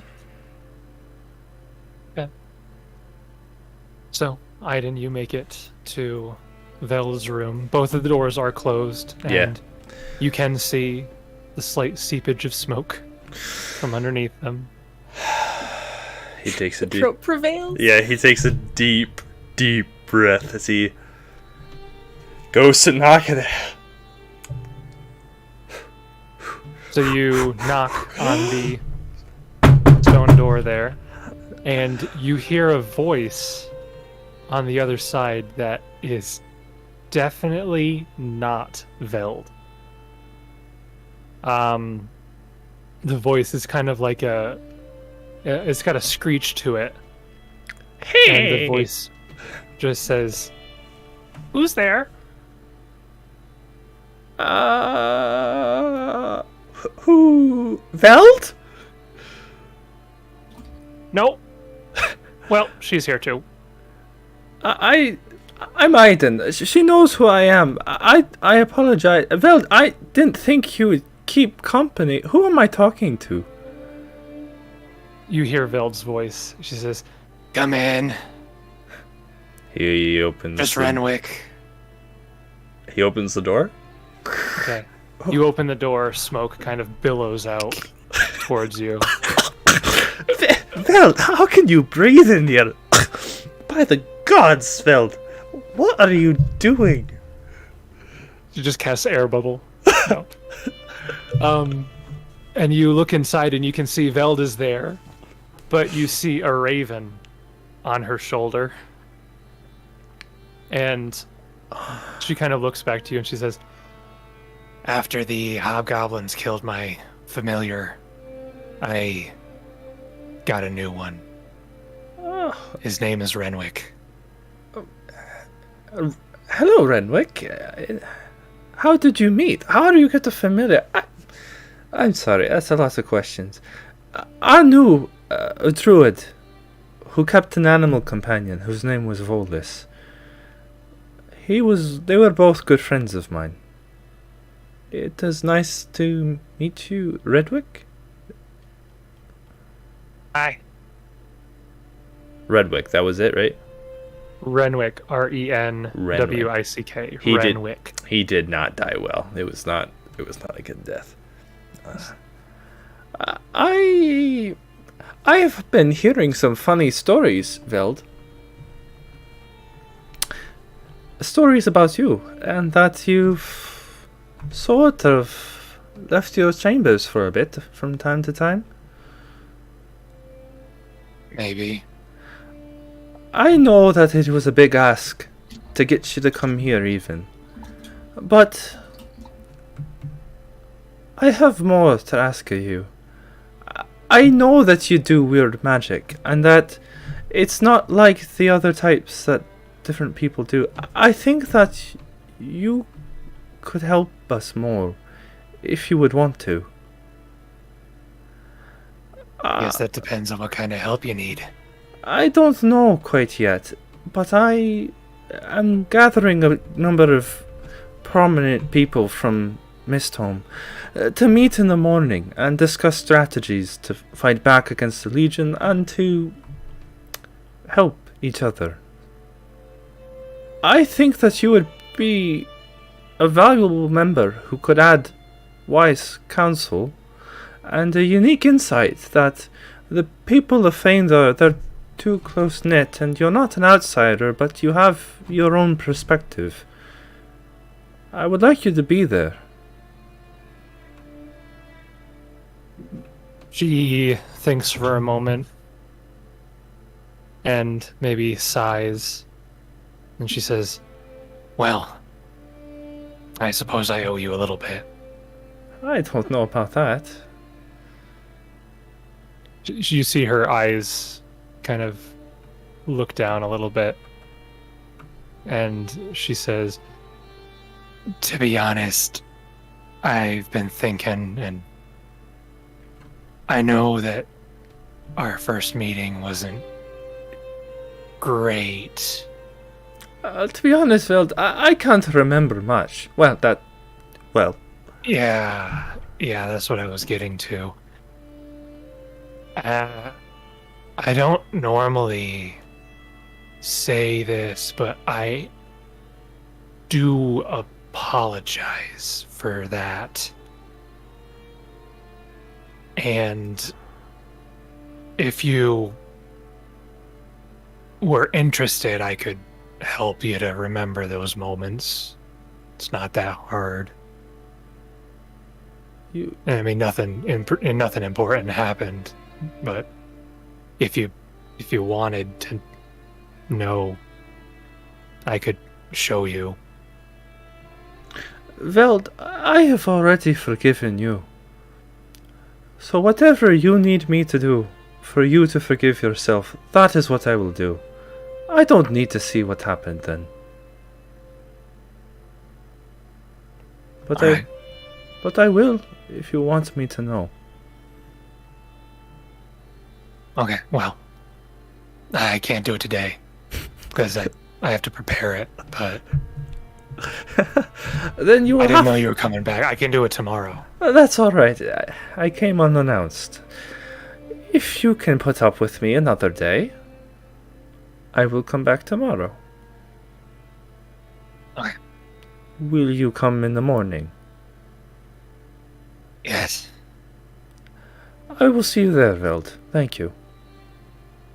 Also, you should talk to somebody about making that ladder a bit more accessible. I'm sorry, I didn't even think about that. I will do everything. I'm like really old, you know. Yeah, It's not easy to make that climb. I understand.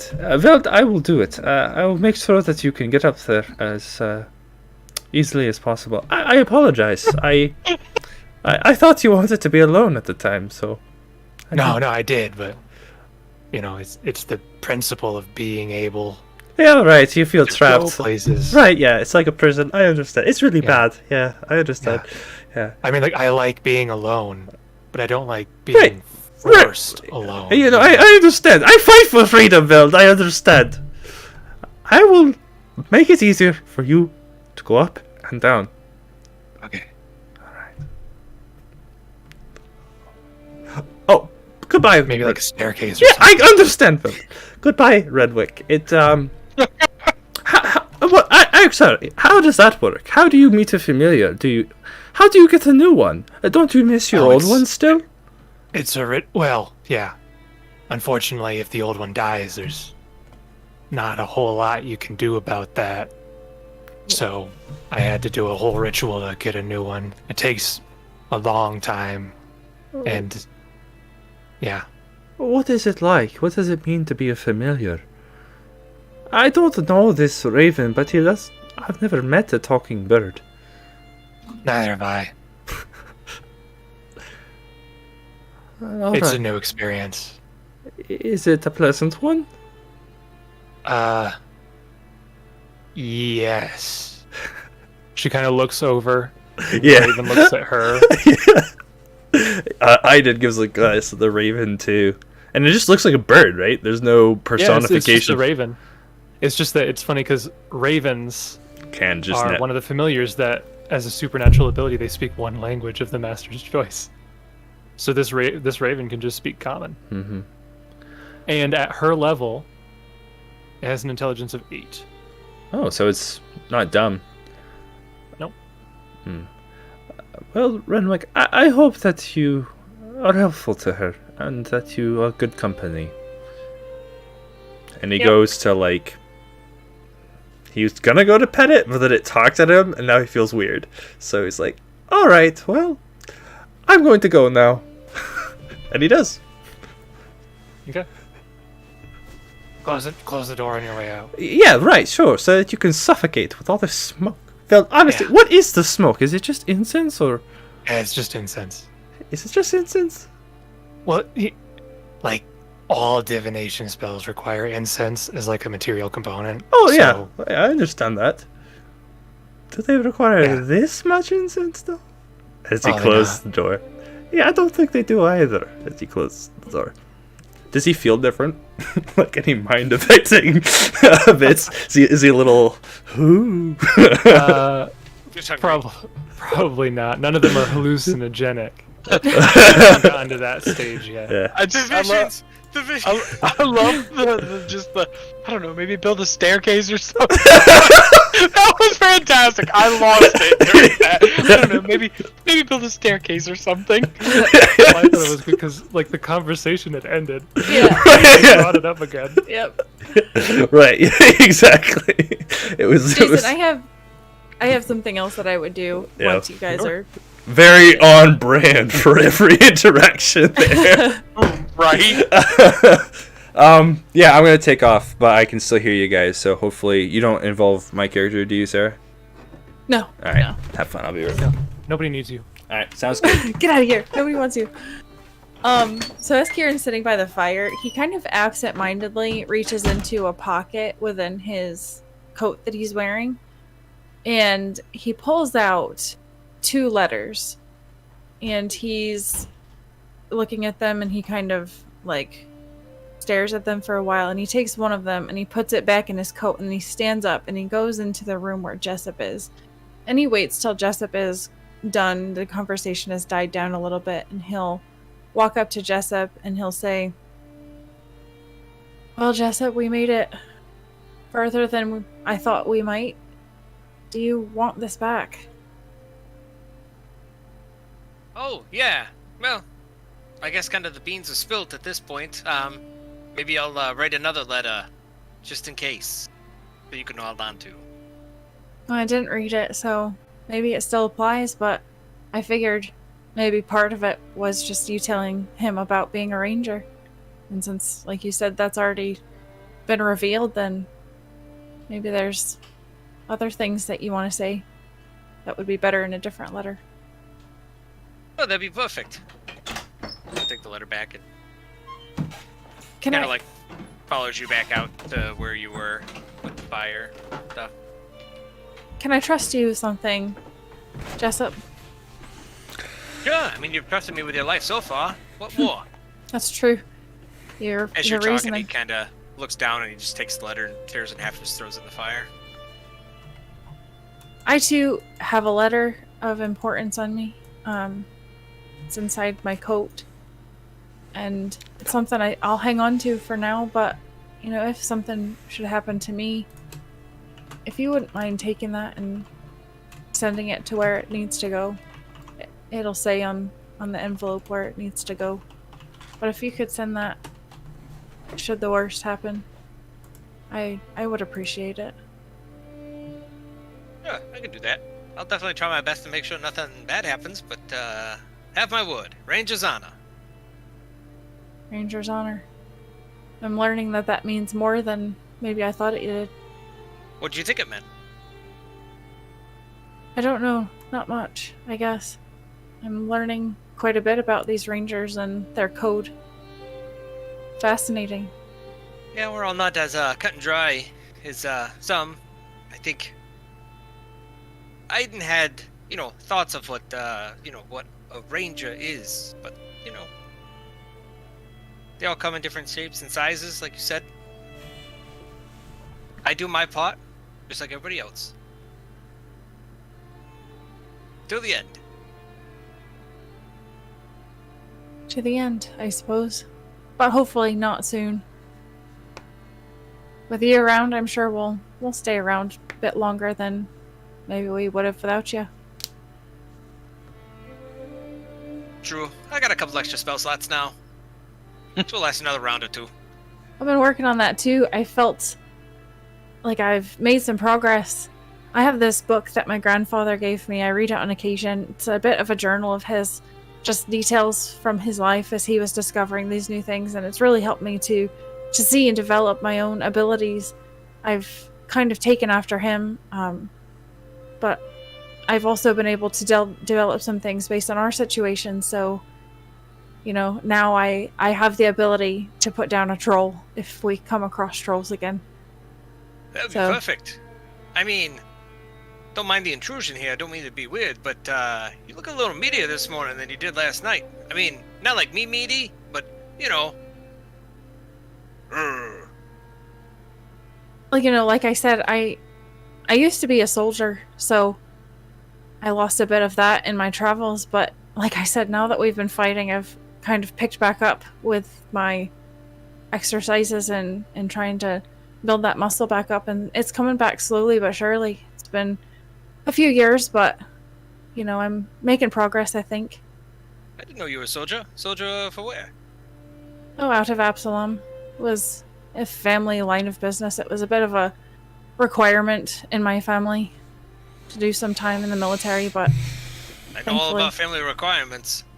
I definitely did not live up to expectations. neither did I, Jessup. That's partly why I'm here now. Just look, in about probably 30, 40 years, you get to turn out like me. Actually, yeah. That might not be so bad.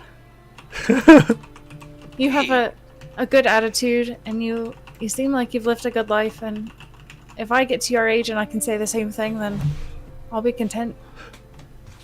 Oh yes, I've lived a good life. There's certainly things that I regret. Mistakes I wish that I could fix, but, you know, nothing you could do except for keep trudging forward, you know? Finding that out. The main thing in my life is I don't want to live with regrets, and I've got a few, but moving forward I don't want to live with those anymore. I want my decisions to be decisions I stick with. If you hang around with us, we'll see what we can do for you. You know, there's no use giving Aaidan this advice. It was in part of the letter. I kind of look at you and put both hands on your shoulders. Just be true to yourself. Okay, kid? You know, kind of like, do like little on the chin. Not really a hit, you know what I mean? Just a tap. Yeah. And then he just like starts walking away, and then he casts summon an instrument with the meta magic rod, so it lasts 14 minutes. That's right, putting that puppy to use. And then he just walks around and starts playing some tunes and just shouting. He is not a very good singer. You're given a high-level magic item, and your immediate thought is, dude, we could jam out for like 14 minutes, bro. Well, no. Dude, Through the Fire and Storms is definitely more than 7 minutes. Now I This can is- do it. This is the funny thing. It's a cantrip. You can just cast it again. Yeah, but not mid-song. What if the song is 8 minutes? Yeah. I can't take a break. Now I got 14 minutes. Hey, I was left in charge of the rod. I'm gonna use the charge. I'm not mad. The dragon immediately shows Yeah, up. I'm not- We got 2 used. I'm not Right? mad. I just, Right? it's awesome. See, as Please allow me to play my character. And back off. So as Jessup says this and then, walks off and starts playing, Kieran is filled with like almost an overwhelming sadness. Just because there are parts of Jessup that remind him of his grandfather, and he's reliving memories, and he just, despite the jovial attitude, he just feels like incredibly sad. That's good. I'm 2 for 2 of breaking through to some characters. Now I just got Frampton to work on, Mr. Mysterious over there. Hopefully he'll throw me a bone. Not mysterious. He's so mysterious. Bro, are you serious? We asked you where you're from, and you said around. Weirdest stuff. How? What if you met a stranger? Like, hey, where you from? Where did you grow up? And they're like, oh, here and there. Instead of being like, oh, I spent 2 years in Boston, and then my family moved down south, so right, because everybody has to be like Aaidan and just wear their heart on their sleeve and tell everybody their emotions all the time. And They don't have to, but you just have to accept that makes you mysterious. Yeah. I like how we Nope. always think Nope. Frampton's mysterious, but like I've hidden about being a ranger for how much. I swear to God, I'm I so can tell you specifically where he was from. as a player. Mysterious. Okay, This guy over here is like, yeah, no, like I've been a ranger this whole time. I knew about all of them. I told Sarah knew, and I told her when we were having a conversation. I told her all I have to do is give enough information to sound like I'm trustworthy, because Aaidan is just so convinced that there's something wrong with Frampton. I just need to give enough information that he'll just keep thinking Right? with Frampton. and it was so funny because literally as soon as I started thinking, man, I even messaged Jason 2 days ago. It's like, I swear to God, Jessup is sounding like a bona fide coward. Like, he all but avoided a draft, right? Because like my father died in the war, and here's this guy just happy-go-lucky, an old fatso, just fine apparently, and I'm just like, Whoa! right, Whoa! Dude, I Whoa! went extra fluffy. Relax. right, and so that, like I said, I was just like, I was wondering, I was like, wait a minute, Aaidan might be really mad or confused about that. He's definitely going to have to talk about that. He's definitely going to have to bring it up and work through whatever that is. And I'm sure Brandon's got some really cool explanation. Did I think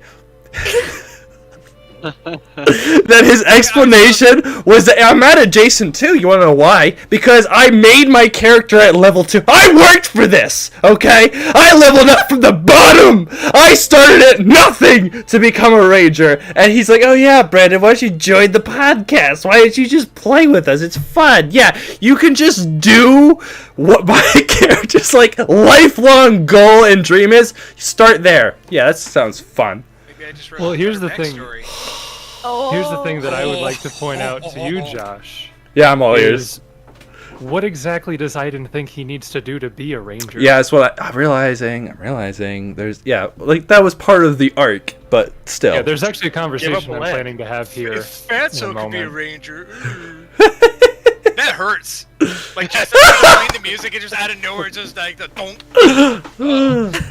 No, no, it's funny because I as a player knew all along that, like, the whole thing about, like, because I did lore research about the Chainsaw Rangers and what initiation looks like, and frank reality is there's no Chainsaw Rangers. There's individual cells that band together to form a resistance. It's literally like there's not one overarching structure. They sometimes work together and coordinate efforts, but it's not like that. It's based mostly on knowledge. Mm-hmm. And this actually leads into a conversation that I was going to have here between Auburn, Sirio, and Jessup while you were going around the cave doing other stuff and they're telling their stories. If there was a lull in the conversation, Auburn would have looked to Jessup and she would have said, Jessup, I take it you know that Aaidan, he's got aspirations of being a ranger. Should I not be here? And I know that that was part of what you did. You went around subtly kind of making sure see if people were of the right stock to be with us. I'm sure he's mentioned that he's interested. Curious what your take on that is. I mean, obviously part of me doesn't want to see Aaidan get into more danger than he already has, but Rangers live for trouble, I suppose. But, I always had my own certain set of criteria when I went to get people to become Rangers, I wasn't the sort to find those that were good at killing and murdering just because that's what they enjoyed to do and I gave them a reason to do it. Like myself, you need a reason. Slowly, with Aaidan, I was able to learn more and more. I wish that maybe he put the vengeance aside a little bit. It's one thing to want to fight for something, but he carries around a lot of weight. But more and more, I think he's coming along. He's seen a lot, definitely a lot more than I did at my age, and even then some. He handles it well. But he's been through quite a lot, especially in the past month or so. I was just curious. I think he's got what it takes, but I want to make sure that he lives a life rather than thinking that he just has to carry the whole world on his shoulders. I was just curious because, you know as well as I do, same to you, Sirio, as far as any of us are concerned, all four of you might as well be rangers. You've been to all three of the forts. Heck, you know more about the rangers than even I do. And I don't know if he quite realizes yet. That he's already met all the qualifications. I think he's looking for some sort of approval. He's already got the poncho. He wears it well. I just thought I'd talk to you. I didn't know if maybe you wanted to be the one to, see if you could get him thinking that way, get him to realize that it's not the three of us that tell him, necessarily. I've trained him for a while, but I've Yeah. always thought that he would end up as a ranger, but you know. I can have a heart-to-heart with him here tonight before tomorrow, if you'd like.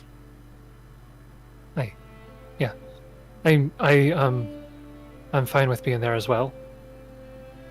And Sirio would then pipe up and he'd be like, make sure you make a big show of it.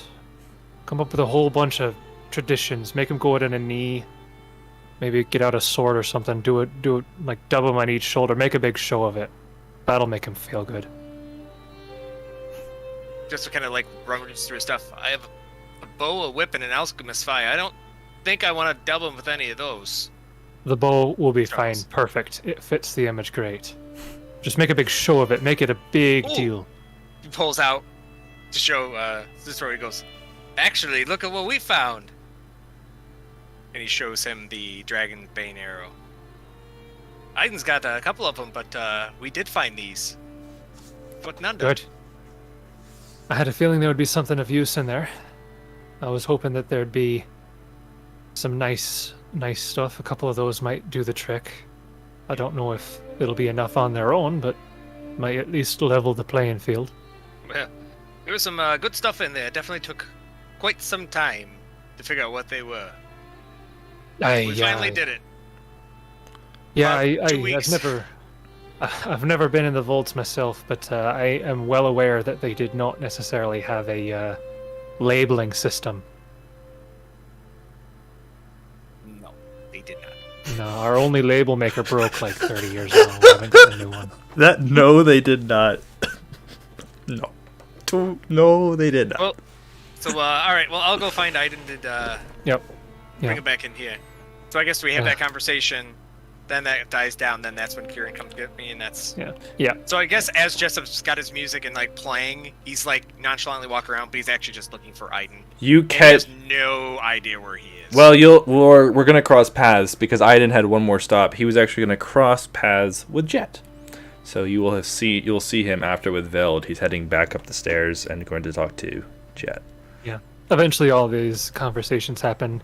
Aaidan comes back up, goes through the corridor. He has to pass by you guys to then meet up with Jet, so you'd be able to catch him as he walks by.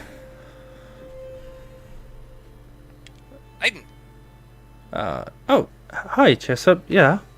do you have a second?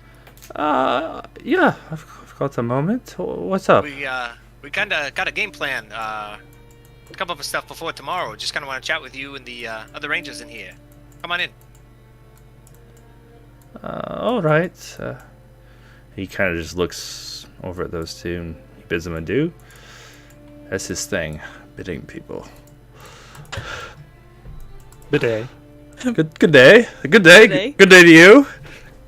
Good day to you. We Good day to you. We've been chatting in here. Talking about recruitment for the Rangers and stuff, and seeing how that was my duty originally when I was in the Rangers. We decided that we would knight you into the Rangerhood. Now, to do so, there are certain tasks that you must perform. Some I think you've already done.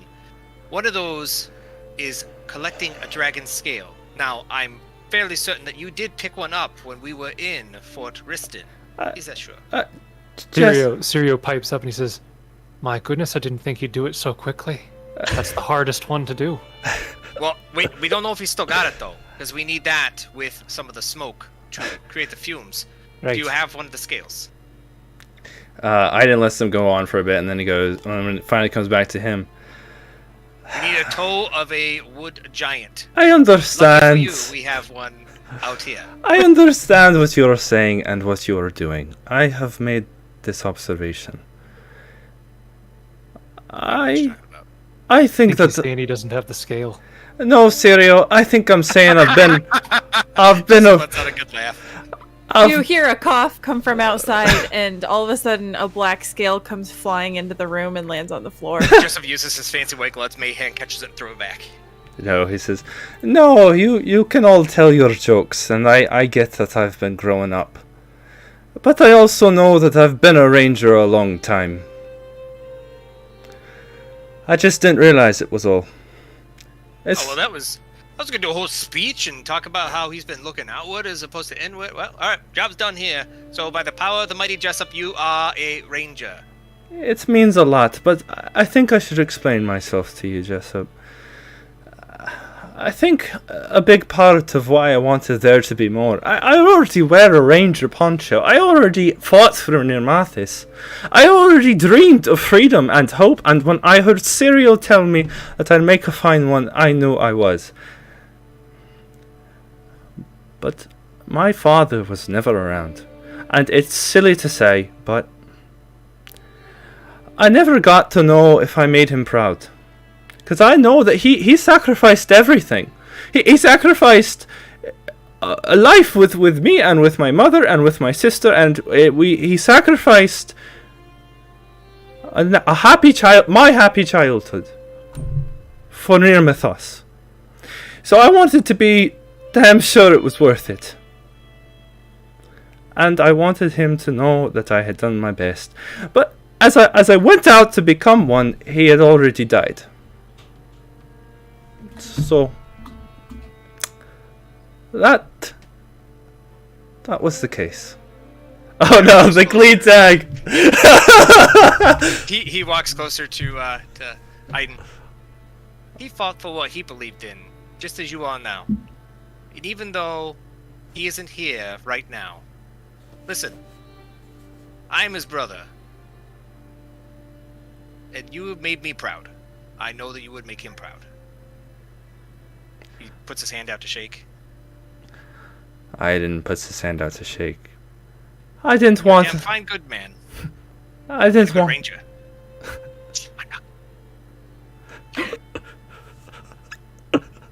Hey.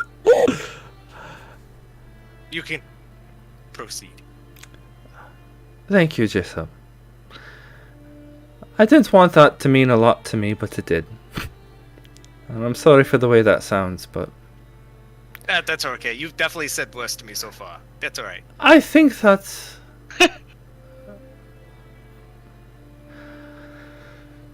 He takes a deep breath. I think that we can do some great good together. For as long as I live. I look forward till tomorrow. Kind of stands back and, alright, you can do the rest of your business there, Ranger Boy. He nods and he takes his sleeve and he says, yeah. Kind of turns around to him and goes, "You stole my thunder." Yeah, he's seems like he's wisening up more than we thought. I don't think he quite understands though that all that stuff he was talking about with his dad and family and childhood. I don't think he understands how to a T that describes like 90% of us.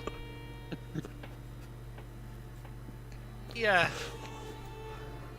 When he goes around and meets more rangers, he'll understand.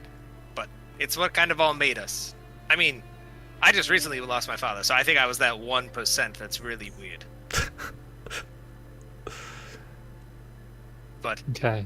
yeah, I think he's coming around. We just need to kind of break him of that super seriousness here. I'll work on that. Just Okay. kind of bow and walk back out. See Frampton doing the work. I know there's a couple more conversations you guys want to have, But we can save them I for don't next know. week. we can save those for next week No. if you'd like. Nope. This is just to let everybody know that's watching. We're gonna be Oh, yeah. taking a bit of a break because someone, I don't know where he is. If I point, Mr. this Ranger way. Boy, that's on my screen. You're pointing at me. Ranger Boy. I'm pointing. Well, yeah. Oh, wrong way. This way. There you go. It's There me. we go. It took a while for the stream to catch up. Yeah. Josh is going to be on vacation, so it's Yeah. going to be what, like 3 weeks? Yeah, before I've we got get to a meet again? long vacation coming up, so I apologize to this group and any listeners, but we'll be going on a quick 3-week hiatus, although maybe not. Sounds like side quest to me. I think Or I think it's a good sounds up. like some people can listen to our Hour of the Storm podcast if they haven't already, or start back from the very beginning and catch up to where we are now. I love Well, that you're doing that in Jessup's voice. yeah. I will also say though that I might be back, so we might be able to stream on a Thursday or a Friday or something like that if that works for people. So we'll sort that out later. Yes. But that is a good thing to know. Yes. To anybody who tuned in and listened to this, well, whatever it was, I think it was a great session. I hope RP you all, session. I hope you all enjoyed listening and enjoyed discovering the twists along with us, all of the melodrama, the humor. I feel really good about this one, and long story short, I appreciate anybody who took the time to be here. Lead a good life.